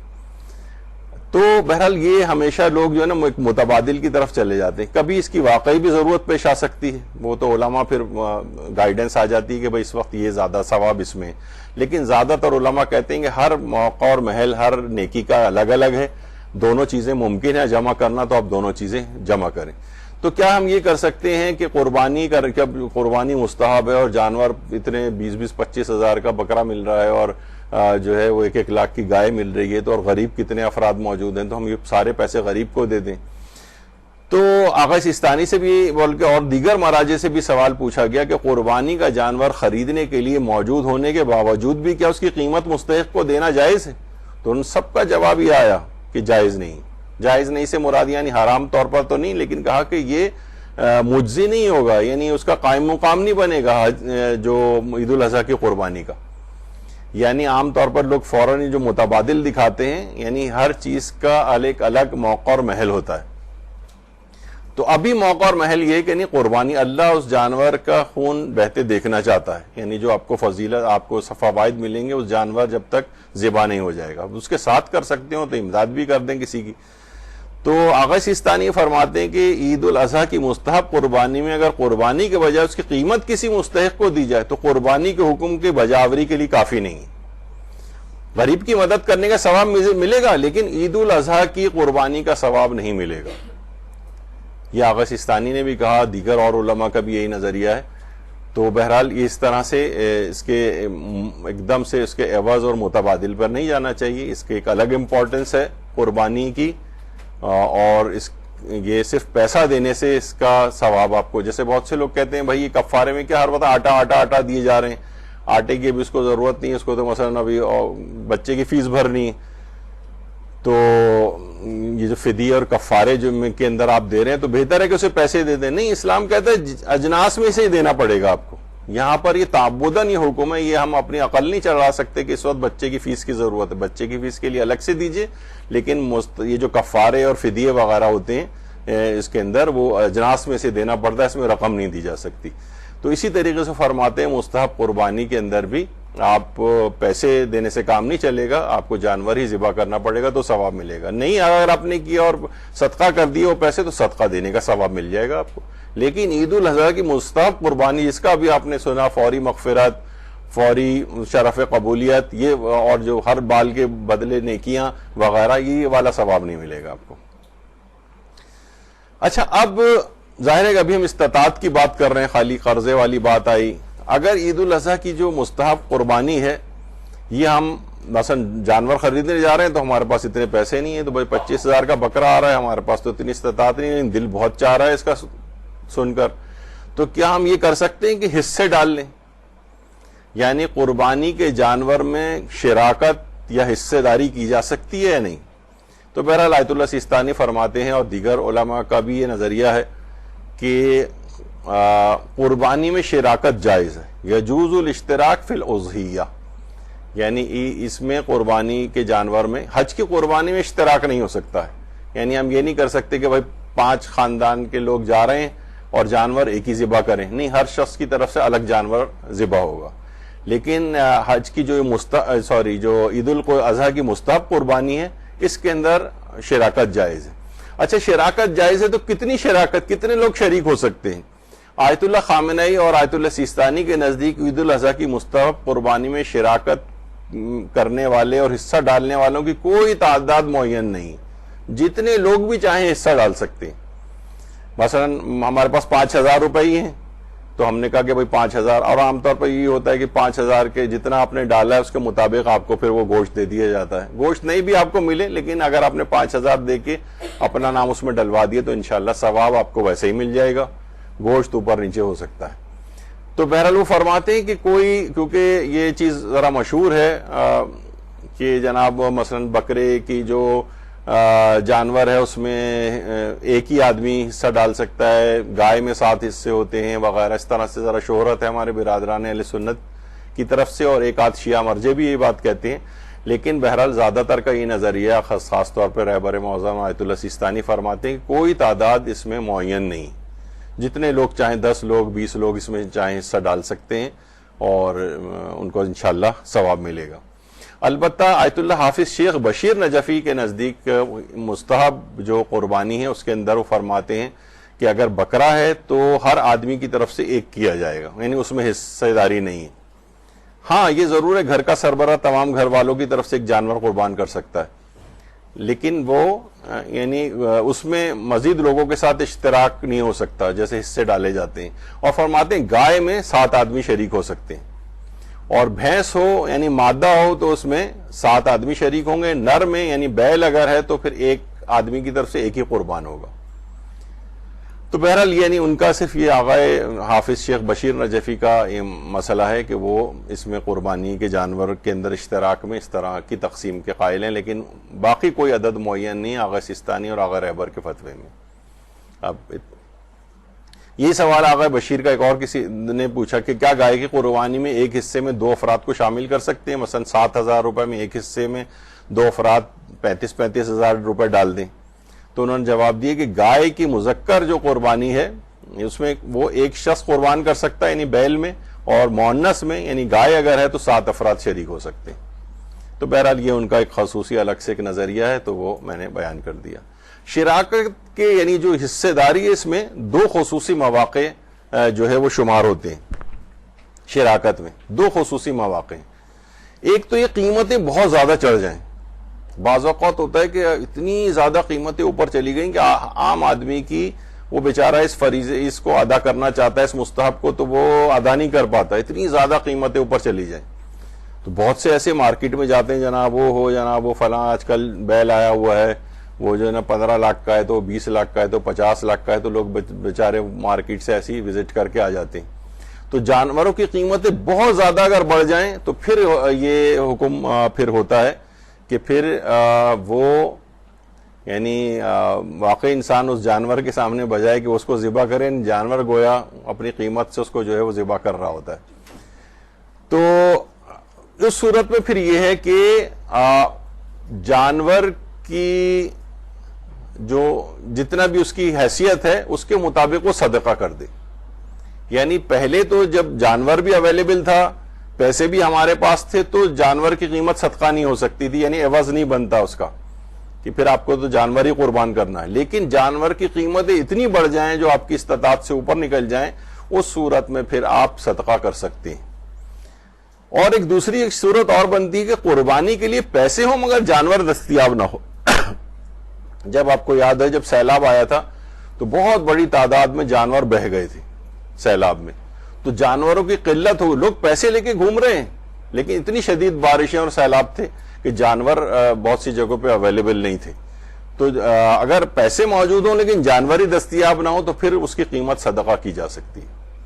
قیمت صدقہ آیت اللہ سیستانی فرماتے ہیں قربانی کرنا ہر اس شخص کے لیے مستحب تاکیدی ہے کہ جس کے لیے قربانی کرنا ممکن ہو, اور وہ شخص جو قربانی کی قدرت تو رکھتا ہے مگر قربانی کا جانور ہی نہ ملے اس کے لیے مستحب ہے کہ اس کی قیمت ضرورت مند کو صدقہ دی جائے. اور چونکہ بازار میں جانوروں کی مختلف قیمتیں ہوتی ہیں تو کم سے کم قیمت ادا کرنے سے بھی مستحب ادا ہو جاتا ہے.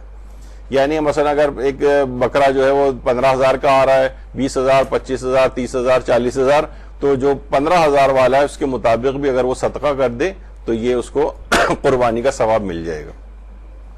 یعنی اگر یا تو پیسے نہ ہوں اتنی قیمتیں بڑھ جائیں, یا پیسے ہوں لیکن جانور دستیاب نہ ہو تو پھر قیمت صدقہ کی جا سکتی ہے. کتنا صدقہ کریں, کتنی قیمت؟ تو ابھی آپ نے سنا کہ کم سے کم جس مارکیٹ میں جس قیمت کا جانور دستیاب ہے اتنی قیمت صدقہ کر دی جائے.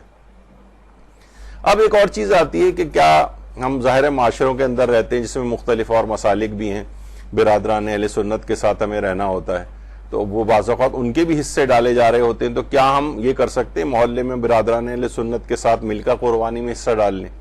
تو زیادہ تر شیعہ مراجع کے نزدیک اس بات کی اجازت ہے اور ان کے ساتھ قربانی میں شراکت کی جا سکتی ہے. پتہ نہیں مجھے اس وقت صحیح یاد نہیں آ رہا, شاید حافظ شیخ بشیر نجفی کے نزدیک نہیں ہے صحیح, لیکن میں اتنا کنفرم ابھی نہیں ہوں. تو بہرحال لیکن اور دیگر علماء سب یہ فرماتے ہیں کہ اہل سنت کے ساتھ قربانی میں حصہ داری اور شراکت ہی کی جا سکتی ہے اور ان کے ساتھ مل کر حصہ ڈال سکتے ہیں. قسطوں پر کیا جانور لیا جا سکتا ہے؟ بکرا قسطوں پہ جو آپ نے سنا ہوا ہے, تو کیا قربانی کا جانور قسطوں پر لے کر اس کی قربانی کر سکتے ہیں؟ تو آیت اللہ سیستانی نے فرمایا کہ جی ہاں یہ جائز ہے, قسطوں پر بھی قربانی ٹھیک ہے. ہم بعد میں قسطیں اس کی ادا کرتے جائیں گے, اس طرح کی بھی جس طرح بیسیاں وغیرہ ڈلتی ہیں اس طرح جانور کی قسط کے طور پر ہر مہینے مثلا ہم جمع کرا دیں گے اور پھر کچھ مہینوں میں اتر جائے گا, تو قسطوں پر بھی جانور جو ہے لے کر قربان کیا جا سکتا ہے.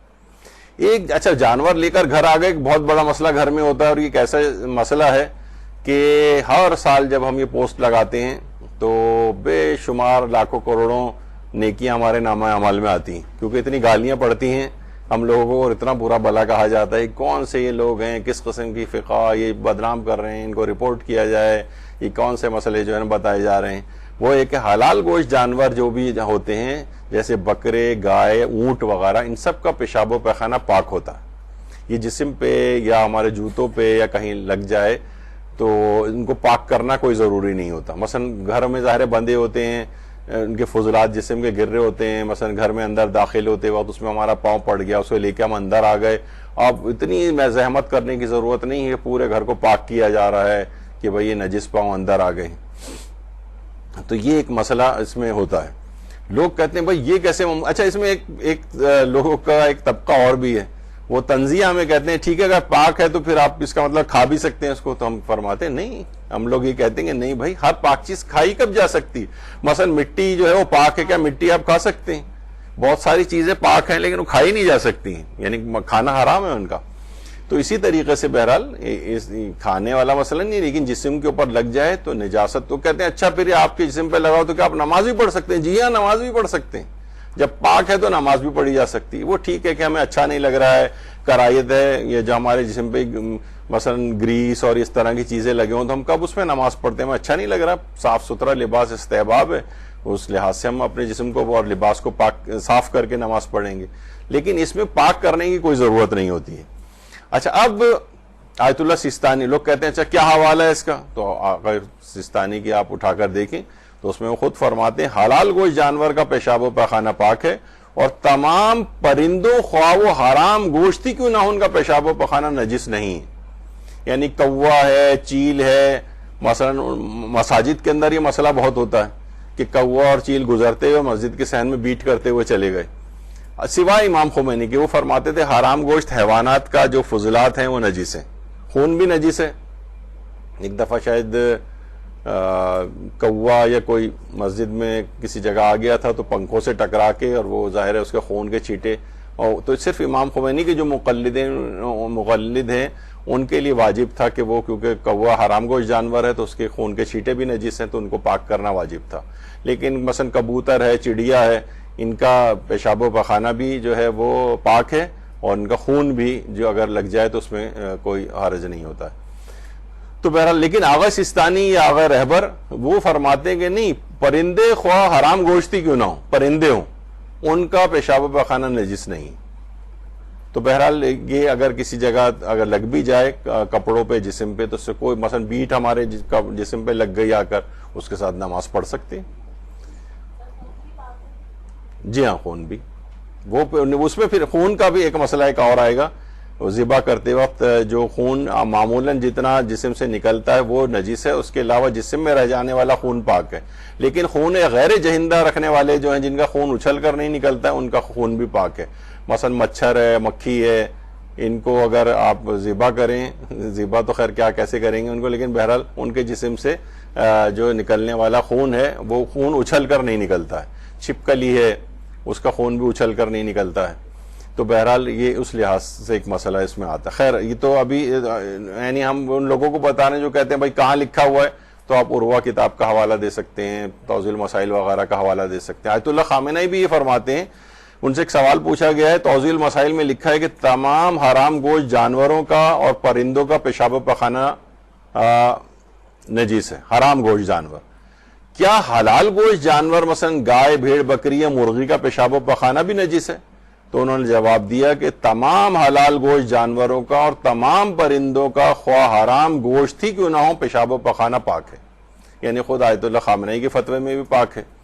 اچھا لوگ کہتے ہیں بھائی اب تو خیر تقلید کو نہ ماننے والوں کی بڑی اکثریت ہو گئی ہے، کہتے ہیں نہیں ہمیں حدیث معصوم بتائیے کیا ہے، یہ کیسے ممکن ہے کہ امام اس کا، تو کتنی ہی روایات، اجماع ہے اس کے اوپر تمام علماء کا، کتنی روایات ایسی ہیں جس میں خود ائمہ معصومین نے بات فرمائی کہ ہر وہ جانور کہ جس کا گوشت کھانا حلال ہے، اس کے جسم سے جو بھی یہ نجاستیں یعنی جو بھی نکلتی ہیں، اخراج ہوتی ہیں، فضلات وغیرہ، وہ سب کے سب پاک ہیں، اس میں کوئی حرج نہیں. یعنی زرارہ کی صحیح روایات ہیں کہ امام نے کہا کہ اس کو کپڑے کو دھونا ضروری نہیں ہے. قرب الاسناد میں ابو البختری کی جو روایت پانچویں اور چھٹے امام سے جو مروی ہے، جو کہ ان دونوں نے، پانچویں اور چھٹے نے پیغمبر اکرم صلی اللہ علیہ وآلہ وسلم سے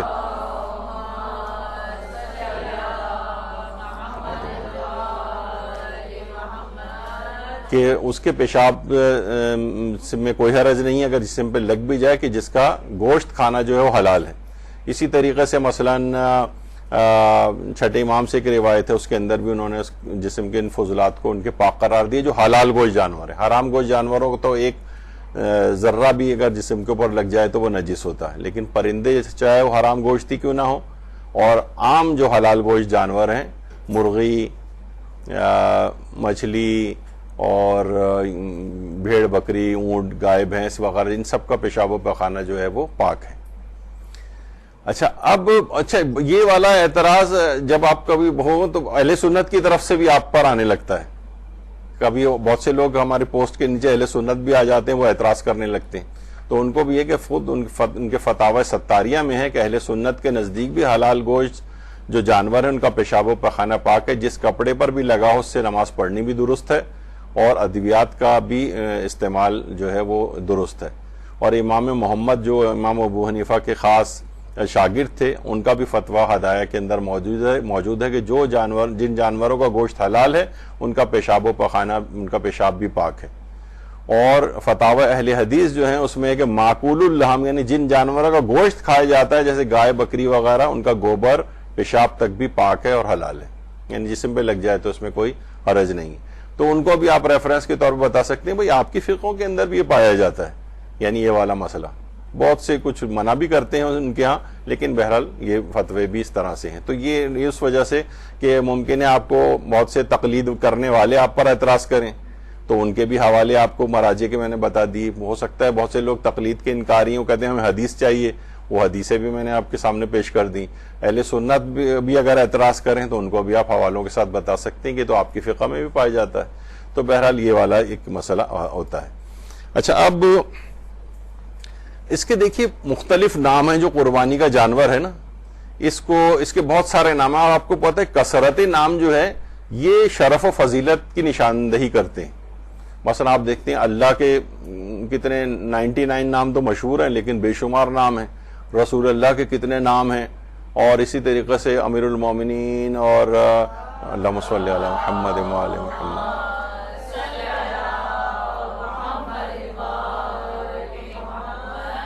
شہزادی کونین اور امام زمانہ علیہ السلام، اور اللہم صلی علی محمد.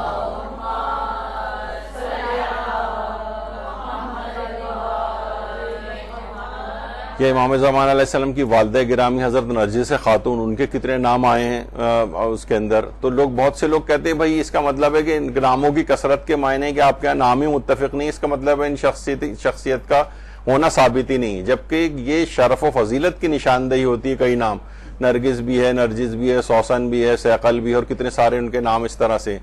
تو اسی طرح قربانی کا جو جانور ہے اس کے بھی بہت سارے نام ہیں. اس کو ایک کو کہتے ہیں اضحیہ.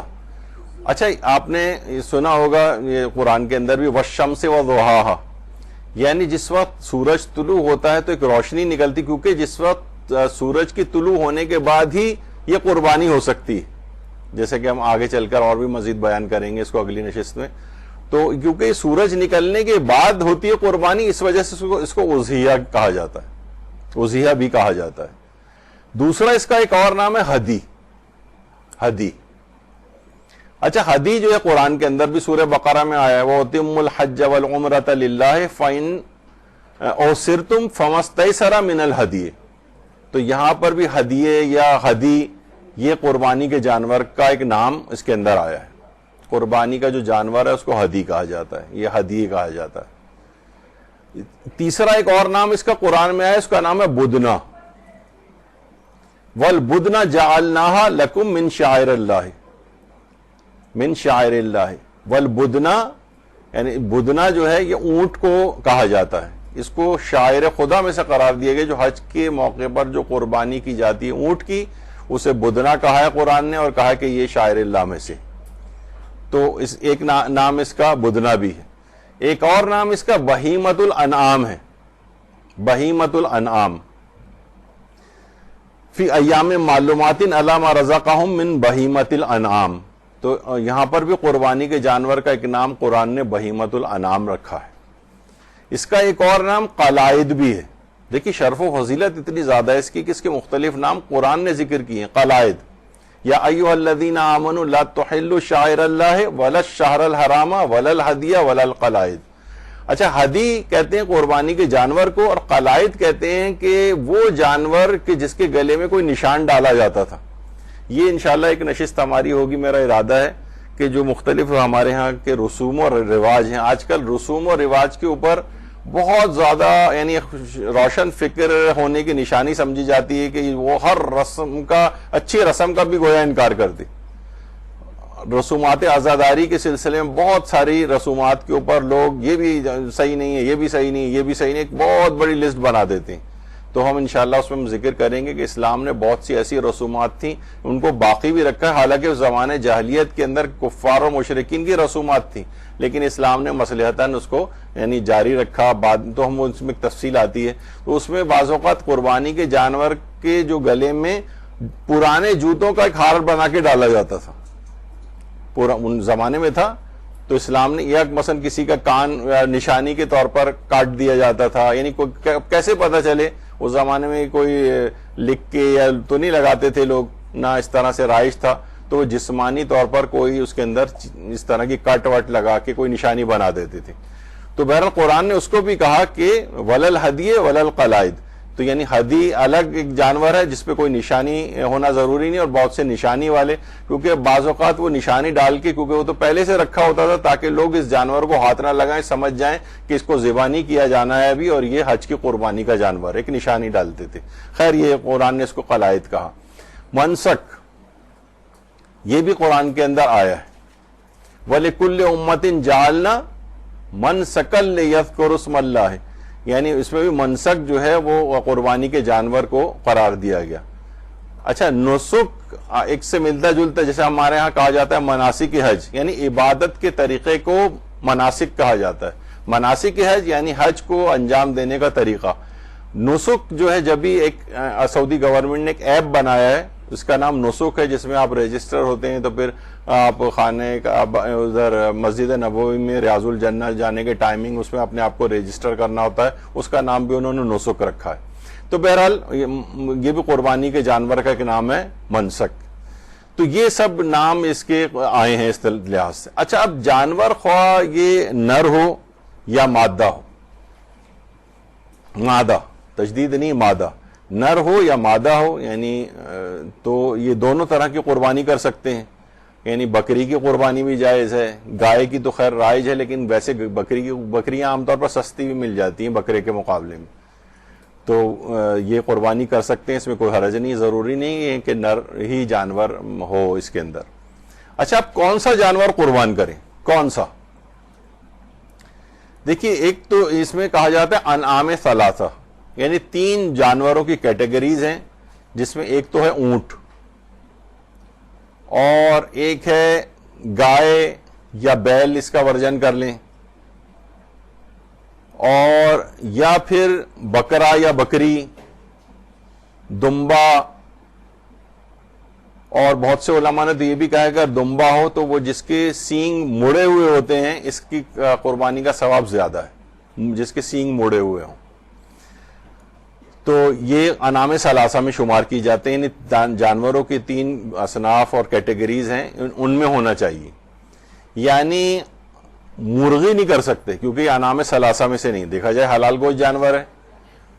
اچھا، ہمارے ہاں جو فقہ اسلامی جو پائی جاتی ہیں مختلف، ان میں ایک جماعت اہل حدیث بھی ہے. ان کے ہاں یہ بہرحال ہے کہ ان کا جو فتووں کی کتاب ہے فتاوی ستاریہ، اس میں سب سے آخر میں نیچے چلے جائیں تو اس میں لکھا ہے کہ شرعاً مرغ کی قربانی بھی جائز ہے، جو انڈر لائن جو ہوا ہے. تو فتاوی ستاریہ میں وہ البتہ وہ پھر اس کی تفصیل میں جاتے ہیں کہ اگر کوئی شخص غریب ہے، نہیں کر سکے، تو وہ مرغے کی قربانی کر دے. حتیٰ کہ جو ان کے ایک بڑے اہم عالم دین ہے ابن حزم بھی فرماتے تھے کہ مرغے اور مرغی کی قربانی بھی جائز ہے، بلکہ جو زیادہ غریب ہو اور مرغ کی قربانی بھی افورڈ نہ کر سکے، وہ انڈے کی قربانی بھی کر سکتا ہے.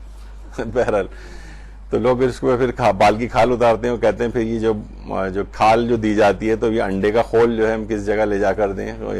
خیر، تو بہرحال اچھا، پھر وہ اس پہ اب یہ حضرت ابو ہریرہ کی بھی ایک روایت ہے، اور مختلف روایت پہ پھر ان کے علماء کے کچھ مناقشات ہیں، ہم اس میں نہیں جاتے بہرحال. لیکن بہرحال ان کے ہاں فتاوی ستاریہ کے اندر یہ ہے کہ مرغ کی قربانی بھی جائز ہے، اور بعض اوقات انڈے کی قربانی بھی. اچھا، اب دیکھا جائے تو اس کی ہرن جو ہے، اس کی شکل و صورت تو کافی بکرے سے ملتی جلتی، کہ اس کی قربانی کر سکتے ہیں. تو اس کا جواب یہ ہے کہ بقرہ عید کی مستحب قربانی میں ہرن کی قربانی یہ کافی نہیں، کیونکہ انعام ثلاثہ میں نہیں آتا ہے۔ اسی طریقے سے مثلا ابھی کچھ دن پہلے ظاہر بڑا ایک شہرہ اٹھا تھا سحر و افطار میں مثلا شتر مرغ کھلانے کا، تو کوئی کہے کہ بھئی ہم شتر مرغ کی قربانی اگر کریں تو وہ بھی بہرحال انعام ثلاثہ، اگرچہ حلال گوشت جانور ہے لیکن انعام ثلاثہ میں نہیں، تو وہ بھی کافی نہیں ہوگا جب ہرن بھی کافی نہیں۔ تو بہرحال وہی بھیڑ، بکری، دمبا اور مثلا گائے، بھینس، بیل اور یہ جو اونٹ ہے، اس کی قربانی میں سے کسی کا انتخاب کیا جائے۔ ایک اور ہے بھینس کی قربانی۔ اچھا، اب بہت سے لوگ اس پہ بڑا اعتراض کرتے ہیں کہ بھئی یہ بھینس کو آپ کہاں سے اس کے اندر لیا؟ بھینس کی قربانی بھی بالکل جائز ہے۔ اردو میں تو بھینس کہتے ہیں، انگریزی میں بفیلو کہتے ہیں، اور گاؤ میش کہتے ہیں فارسی میں، اور جاموس کہتے ہیں عربی میں بھینس کو۔ اچھا، اب ویسے جو حاجی حضرات ہوتے ہیں وہاں پر ان کے لیے مکروہ ہے کہ وہ بھینس کی قربانی کریں، یعنی اس کا وہاں پہ بھی ہو جائے چل جائے گا لیکن ثواب کم ہے۔ بھینس کی قربانی بہرحال یہ ہے کہ یہ جو ہے مکروہ بھی نہیں ہے، بغیر جو شخص حج پہ نہیں گیا ہے اس کے لیے بھینس کی قربانی کرنا یہ مکروہ۔ آقا سیستانی سے بھی بات سوال پوچھا گیا تھا کہ قربانی گاؤں میش در عید قربان برائے غیر حاج مجزی است، تو جواب آیا کہ اشکال نہ دارت، کوئی حرج نہیں ہے اگر آپ بھینس کی قربانی بھی اگر کریں تو اس میں کوئی حرج نہیں ہے، اور عام فرد جو کہ حج نہیں کر رہا ہے اس کے لیے مکروہ بھی نہیں۔ اچھا، اس کا فائدہ ایک یہ ہے کہ یہ بھینس کی قربانی ویسے ذرا پڑوسیوں وغیرہ کو یا جو لوگ ہیں وہ ذرا مذاق اڑائیں گے اس کا بہرحال، لیکن یہ کہ قربانی کے حوالے سے یہ کم قیمت کی بھی بھینسیں ہوتی ہیں، یعنی بھینس کی کوئی، کیونکہ اصل میں اتنا زیادہ مارکیٹ نہیں ہے اس کی، لوگ کرتے نہیں ہیں، تو یہ اس کے پیسے بھی نسبتاً کم ہوتے ہیں، لیکن کوئی قربانی کا اللہ کی رضا کی خاطر کم پیسوں میں قربانی کرنا چاہے تو وہ کر سکتا ہے بھینس کی قربانی بھی۔ ہاں، یہ ضرور ہے بعض مستحبات میں سے قربانی کے جانور کا موٹا ہونا شریعت نے افضل قرار دیا ہے، موٹا تازہ ہو، اور بعض اوقات اتنے موٹے تازے بھی بیل ہوتے ہیں پھر وہ لاکھوں میں اور کروڑوں میں بات ان کی چلی جاتی ہے۔ تو بہرحال یہ ضرور ہے کہ مستحبات میں سے ہے کہ جانور موٹا تازہ ہو۔ جب ہی کہا جاتا ہے نا کہ جانور کھاتا ہے، موٹا ہوتا ہے اپنے منہ کے ذریعے، کھاتا ہے موٹا ہوتا جاتا ہے، کہا جاتا ہے انسان موٹا ہوتا ہے اپنے کانوں کے ذریعے، اپنی تعریف سن سن کے انسان پھولتا جاتا ہے۔ تو بہرحال یہ جانور ان کے لیے مستحبات میں سے ہے کہ یہ موٹا تازہ ہو اور اس کا ثواب زیادہ ہے۔ ہاں، البتہ ایک چیز اور بھی ہے کہ علماء یہ کہتے ہیں کہ دیکھیے یہ جو جانور ہے نا قربانی کا، اس کے ساتھ اس کا مذاق کرنا، اس کے ساتھ اس کو بہت فنی بنانا، کیونکہ یہ بہرحال آپ نے دیکھا کہ اس میں قربانی کے جانور کو نشانی لگاتے تھے تو لوگ اس کو ہاتھ بھی نہیں لگاتے تھے کہ بھئی یہ قربانی کا جانور ہے، بہرحال یہ ذبح ہوگا، ذرا تھوڑا سا اس کو ایک احترام دیتے تھے۔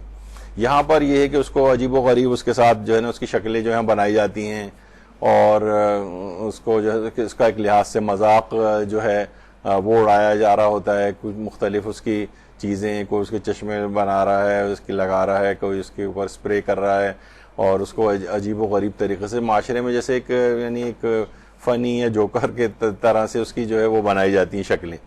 تو بہرحال یہ اس طرح سے نہیں ہونا چاہیے، اور جانور کو بہرحال ایک مناسب ایک طریقے سے اس کو ایک رکھنا چاہیے، اور مذاق کرنے کی اس کے ساتھ جو ہے وہ اتنی ضرورت نہیں ہے۔ بچے کھیلنے اپنے طور پر وہ ٹھیک ہے، لیکن اس طرح کی جو ابھی آپ نے چیزیں دیکھی یہ نہ کریں اس کے ساتھ۔ جانور کی عمر کتنی ہونی چاہیے، یہ ایک بڑا اچھا، ابھی دیکھیے ابھی ہم ابھی صرف جانور کی خریداری، استطاعت اور وہی چل رہا ہے، اور یہاں پہ ٹائم ختم ہونے والا ہے۔ تو بہرحال جانور کی عمر کتنی ہونی چاہیے؟ آقا سیستانی فرماتے ہیں کہ احتیاط واجب کی بنا پر اونٹ 5 سال کا ہو چکا ہو، گائے یا بکری ہو تو وہ 2 سال کے ہو چکے ہوں، دمبا ہے تو وہ 7 ماہ کا ہو چکا ہو، یعنی زیادہ ہونا چاہیے، کم نہیں ہونا چاہیے اس سے۔ اگر کم ہوا تو احتیاط واجب کی بنا پر وہ قربانی کے لیے کافی نہیں، یعنی مستحب قربانی کا ثواب آپ کو نہیں ملے گا۔ جانور حلال رہے گا، یعنی ذبح کر لیا، کھا لیا آپ نے، وہ ٹھیک ہے، اس کا وہ حرام نہیں ہوا۔ اچھا، اب مسئلہ یہ ہوتا ہے کہ اگر اس عمر کا جانور ہمیں اس سے کم مل رہا ہے، یعنی 5 سال سے 4.5 سال کا اونٹ مل رہا ہے، 1.5 سال کا مثلا گائے اور بکری، وہ بھی پورے گائے اور بکری جیسے ہی ہوتے ہیں چاہے عمر ان کی تھوڑی کم ہو، دمبا 7 مہینے کے بجائے 6 مہینے کا مل رہا ہے مثلا، تو اس مسئلے میں پھر آیت اللہ وحید خراسانی کی طرف رجوع کیا جا سکتا ہے، جو عمر کی ان شرائط کو بقرعید کی مستحب قربانی میں ضروری نہیں سمجھتے۔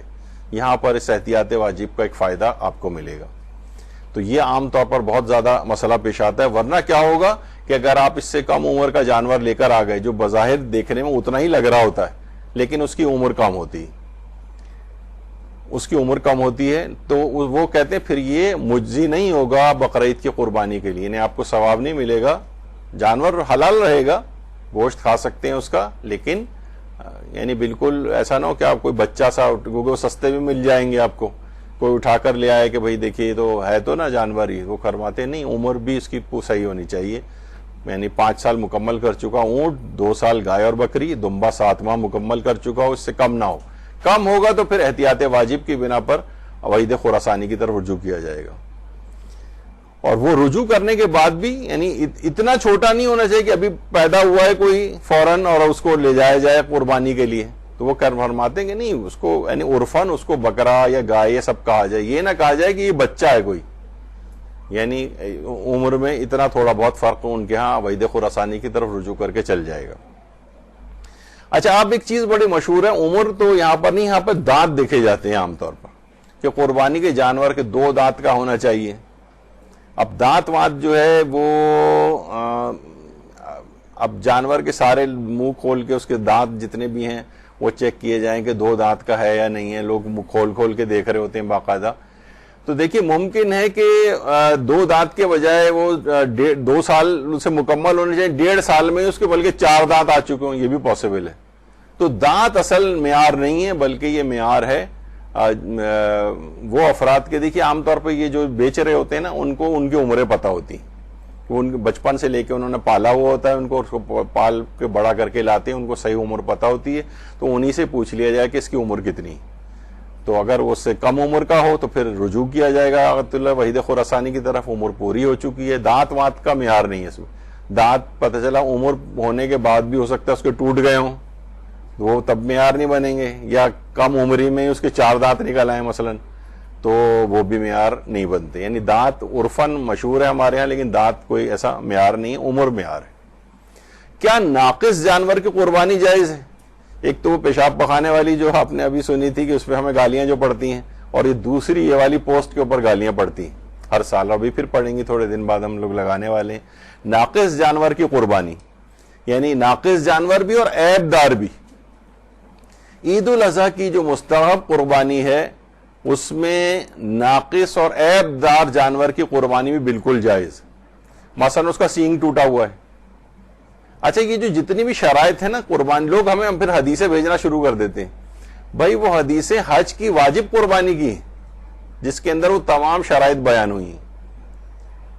البتہ صرف ایک مرجع ہیں آیت اللہ حافظ بشیر نجفی، وہ کہتے ہیں مستحب قربانی میں بھی وہ سب شرطیں ہونی چاہیے اور یہ یعنی عیب دار اور ناقص نہیں ہونا چاہیے، لیکن باقی سارے مراجع کہتے ہیں نہیں، مستحب قربانی کے نہیں، سینگ ٹوٹا ہوا ہے، اس کا ٹانگ ٹوٹی ہوئی ہو اس کی، عام طور پر گائے وغیرہ کے ساتھ یہ ہوتا ہے کہ جب انہیں ٹرک سے اتارا جاتا ہے وہ چھلانگ مار کے باہر آتی ہیں تو ان کی ٹانگ بعض اوقات ٹوٹ جاتی، تو ٹانگ ٹوٹی ہوئی چاہے اس کی کیوں نہ ہو، تو یا مثلاً خصی ہو وہ جانور، ایک عیب شمار ہوتا ہے اس کا، تو یہ تمام اگر اس کے اندر نقائص موجود ہیں، اور یعنی جو میں اپنے الفاظ میں کہوں کہ اگر وہ مثلاً وینٹیلیٹر پہ بھی جانور ہے اور جو ہے وہ زندہ ہو تو وہ باقی سارے عیب بھی اس کے اندر پائے جاتے ہوں تو وہ مستحب قربانی کے لیے کوالیفائی کرتا ہے۔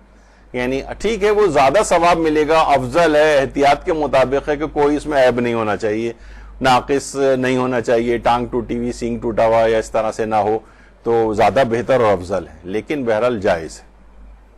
یعنی بے عیب قربانی کرنا جانور کی وہ تو افضل ہے، لیکن عیب دار کی بھی قربانی کرنا بالکل جائز ہے، اور آغا سیستانی نے پھر وہ سارے عیب بھی جو ہیں وہ بالکل کہ اندھا ہو، لولا ہو، لنگڑا ہو اور خصی ہو اور جتنی بھی اور اس کے اندر عیب پائے جاتے ہیں سب جائز ہیں، اس کی قربانی بھی بالکل ٹھیک ہے۔ البتہ احتیاط اور افضل اسی کے اندر ہے کہ ناقص نہ ہو، کامل ہو جانور، اور عیب دار نہ ہو، بے عیب ہو۔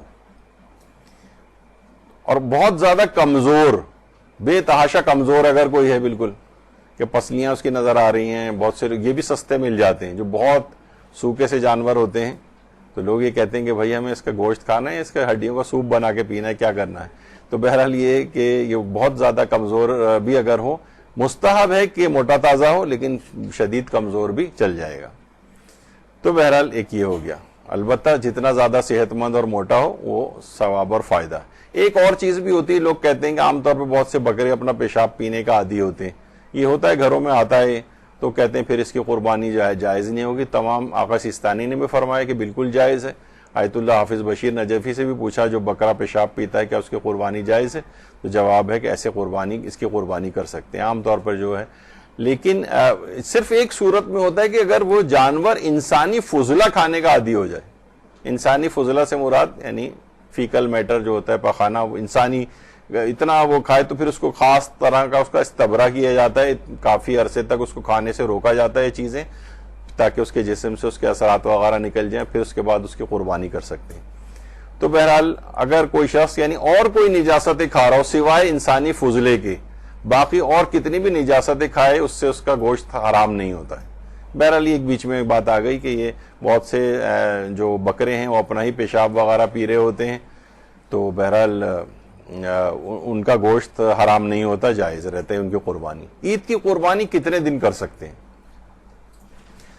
کتنے دن کر سکتے ہیں؟ دیکھیں مینا میں جو حاجی ہیں ان کو 4 دن تک اجازت ہے, 4 دن تک. لیکن جو افراد حاجی نہیں ہیں, ہم لوگ ہیں جیسے یہاں پر جو حج پہ نہیں گئے ہیں, ان کے لیے 3 دن تک ہے. 10, 11, 12 یہ 3 دن تک قربانی کر سکتے ہیں. اچھا, یہ جو قربانی کر سکتے ہیں 3 دنوں تک, اس میں بھی احوط اور افضل یہی ہے کہ پہلے ہی دن قربانی کی جائے. بعد کے 2 دن بھی کر سکتے ہیں, اس میں فائدہ یہ ہوتا ہے کہ بعد کے 2 دنوں میں قیمتیں بہت کم ہو جاتی ہیں, تیسرے دن تو اور کم ہو جاتی ہے. غروب سے پہلے اگر خرید کے لے آئیں 1-2 گھنٹہ پہلے, اور بہت زیادہ قیمتیں کم ہو جاتی ہیں. تو اگر کوئی شخص قربانی کا ثواب لینا چاہے, قیمتیں بہت زیادہ ہوں, تو 2 دن ویٹ کر سکتا ہے. تیسرے دن جب وہ خرید کے لائے گا تو بہت کم قیمت پہ, شاید آدھی قیمت کے قریب اس کو جانور مل جائے. ثواب ہی لینا ہے نا, اس کو تیسرے دن ثواب لے لے. لوگوں کو دکھانا یا ان کو خوش کرنا ہے تو اس کا مطلب ہے کہ اس کی رضا الہی کی نیت کے بجائے لوگوں کو دکھانے کی کوئی نیت ہے. تو بہرحال احوط و افضل یہ ہے کہ پہلے ہی دن قربانی کرے. اچھا, یہ قربانی بھی آقا سیستانی سے الگ سے ایک استفتاء جو ہے کیا گیا کہ یہ جو قربانی حل یجوز ذبح الاضحیہ لغیر الحاج, یعنی کیا یہ جائز ہے کہ ہم جو شخص حج نہیں کر رہا ہے وہ شب 10, شب 11 اور شب 12 رات میں قربانی کر لے, رات میں. ام لا بد ان یکون الذبح فی النہار من الایام ثلاثہ. فرماتے ہیں کہ کیا یہ یعنی لیکن کیا یہ ضروری ہے کہ جو ذبح کیا جائے وہ دن کے وقت, ان 3 دنوں میں دن کے وقت ہی ذبح کیا جائے, راتوں میں بھی کر سکتے ہیں؟ انہوں نے فرمایا احتیاط واجب یہ ہے کہ عدم الذبح فی اللیل مطلقاً, رات کے وقت جو ہے جانور ذبح نہ کیا جائے. احتیاط واجب یہ ہے حتی اللیالی المتوسطات, جو درمیان کی جو راتیں ہیں نا, یعنی مثلا شب 11, شب 12, اس میں جو راتیں بھی بیچ میں آ رہی ہیں, دن میں قربانی جائز ہے لیکن احتیاط واجب ہے کہ رات کے وقت نہ کریں قربانی. یہ ایک دماغ میں ایک رہے, یہ سوال بھی ان سے پوچھا گیا ہے. اچھا, اب ایک چیز بہت رائج ہے ہمارے ہاں جس کو کہا جاتا ہے عید الضحیٰ. اصل میں یہ ہے عید الاضحیٰ, جو زیادہ صحیح لفظ ہے وہ عید الاضحیٰ ہے. عید الاضحیٰ. عید الضحیٰ بولنے میں تو بہت ہی کم آتا ہے عید الاضحیٰ, لیکن لکھنے میں بعض اوقات یہ آتا ہے عید الاضحیٰ, لیکن یہ اتنا زیادہ اتنا وہ نہیں ہے جتنا عید الاضحیٰ صحیح لفظ ہے. تو عید الاضحیٰ اس کو کہا جائے. ضحیٰ کے معنی یہی ہے کہ یہ دن میں کیونکہ قربانی کی جاتی, جیسے کہ ابھی ہم نے اس سے پہلے کہا. اچھا, حج میں آپ دیکھیے کہ یہ جو 8 ان سب کے بھی نا نام ہیں.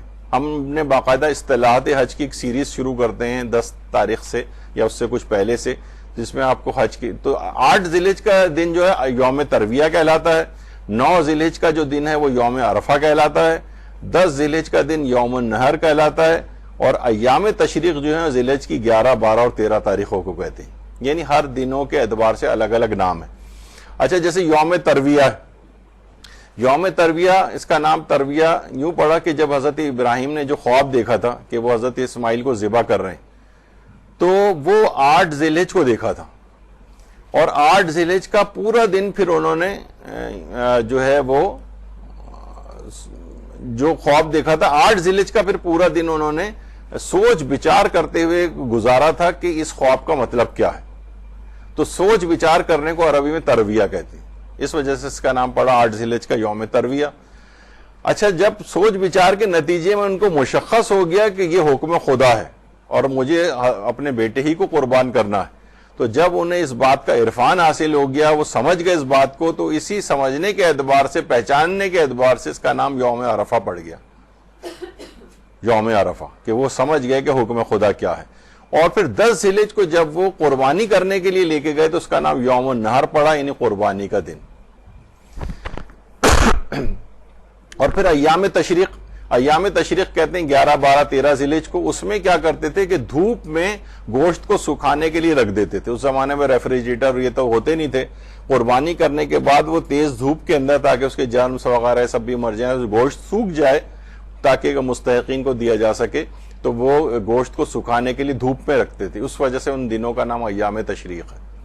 خیر، اب ایک مسئلہ بس ایک آخری اور رہ جاتا ہے، آج کی حد تک گفتگو اختتام پذیر ہو جائے گی، کہ کیا پالتو حلال جانور کی قربانی جائز ہے؟ یعنی جسے ہم نے گھر میں لا کر پال لیا ہو، بچے کئی مہینوں سے لے کر آ جاتے ہیں اپنے پاس، یعنی خرید کے لے آتے ہیں تاکہ ہم پالیں گے گھر میں. اب چھوٹا بچہ لے آتے ہیں، اسے پال کے بڑا کرتے ہیں، تو اس جانور کی قربانی جو ہے وہ کرنا مکروہ ہے جو گھر کا پالتو جانور ہو. اچھا، ایک لوگوں میں ایک کانسیپٹ یہ ہے کہ ہمارے برادران اہل سنت غالباً اس کے قائل ہیں کہ جتنا جانور پالتو ہوگا اتنی زیادہ اس کی بہتر قربانی ہوگی، کیونکہ انسان جب جس سے محبت کرنے لگتا ہے تو پھر قربان کرتا ہے تو زیادہ ثواب ملے گا. میں نے بہت تحقیق کی، اہل سنت کا کوئی فتویٰ اس سلسلے میں اس طرح کا نہیں ہے ان کے علماء کا، بلکہ ایک فتویٰ تو وہی ہے کہ جو کہ خود ہمارے ہاں کا ہے کہ پالتو جانور کی قربانی مکروہ ہے. لیکن یہ ایک لحاظ سے ایک شہرت پا گئی ہے عوامی طور پر، ان کے ہاں بھی علماء اس کو نہیں سمجھتے ہیں کہ مستحب ہے کہ جانور کو لا کر پالا جائے اور پھر اس کو قربان کیا جائے، بلکہ ایک قول اس کے خلاف ہی ہے. تو بہرحال یہ ایک عوامی شہرت ہے. تو ایک تو یہ کہ پالتو جانور کی قربانی کرنا یہ مکروہ ہے. اچھا، ایک چیز اور بھی ہے، وہ ایک اور چیز ہے جو کہ ایک الگ مسئلہ ہے. وہ لوگوں کو تاثر یہ ہوا کہ پالتو جانور کی قربانی مکروہ نہیں ہے، بلکہ اس جانور کو جسے انسان نے خود پالا ہو اس کو اپنے ہاتھ سے ذبح کرنا مکروہ ہے. یہ دوسرا مکروہ ہے. دیکھیے، مسئلہ ہے کہ گھر میں کوئی ایک باپ مثلا لے کر آیا ہے جانور، قربانی ہو رہی ہے اس کی طرف سے، پال البتہ اور افراد نہیں، سارے 10 آدمی ہیں تو 10 کے 10 تو بکرا یہ کوئی نہیں پالتے ہیں جانور، یعنی جو ان کو لک آفٹر کر رہا ہے، کھانا دے رہا ہے، ان کی جس طرح پال پوس کے بڑا کرتے ہیں. تو یہ الگ سے کہ جسے انسان نے خود پالا ہو اس کو اپنے ہاتھ سے ذبح کرنا یہ الگ مکروہ ہے. پالتو جانور کی قربانی الگ مکروہ ہے، اور اس آدمی کا اپنے ہاتھ سے اس جانور کو ذبح کرنا یہ دوسرا مکروہ ہے. تو بہت سے لوگوں کو یہ ہوا کہ اصل میں پالتو جانور کی قربانی سے مراد یہ ہے کہ یہ جس نے خود پالا ہو اس کو ذبح کرنا مکروہ ہے، باقی لوگوں کے لیے نہیں ہے. جبکہ ایسا نہیں، گھر میں اگر لا کر پالا گیا ہو اس جانور کو تو اس پالتو جانور کی قربانی سب کے لیے مکروہ ہے. یعنی سب مکروہ سے مراد ثواب کم ملے گا، لیکن اس آدمی کے لیے ڈبل مکروہ ہو جائے گا. تو وہ لے کر بھی آیا ہے، پھر خود ہی ذبح بھی کر رہا ہے، اس کو پال پوسا بھی ہے اس نے، اور پھر خود ہی ذبح کر رہا ہے، تو یہ دوسرا مکروہ اس میں ہوگا. تو اس نے اگر خود پالا ہے تو عام طور پر بچے ہوتے ہیں وہ اس طرح سے لے کر آتے ہیں، اس بڑا وہ ہو جاتا ہے. کتنے یوٹیوب کے اوپر میں نے دیکھا ہے بڑے بڑے افراد کو، وہ اس وقت بیٹھ کے یعنی اچھی خاصی عمروں کے افراد بھی رو رہے ہیں، اور جب جانور کو ان کے پال پوس کے ظاہر بڑا کیا، ایک محبت ہو جاتی ہے اس سے، تو ذبح کرتے وقت ایک تکلیف ہوتی. تو عید کی مستحب قربانی میں پالتو جو جانور ہے اس کی قربانی بھی جو ہے وہ مکروہ ہے، اور وہ شخص جو ذبح کرے اس کے لیے بھی قربانی، جس نے خود اس جانور کو پالا ہو اس کے لیے قربانی الگ سے مکروہ ہے. یعنی پالتو جانور کی قربانی سب کے لیے مکروہ ہے، پورے گھر والوں کے لیے، اور اس شخص کے لیے ایک اور مکروہ ہے کہ جس نے اپنے ہاتھوں سے اس کو ذبح کر رہا ہے، جس نے خود پالا ہے اس جانور کو. تو یہ دو مکروہ اس میں ہو جائیں گے. اور ہمارے امام موسیٰ کاظم علیہ الصلوۃ والسلام فرماتے ہیں،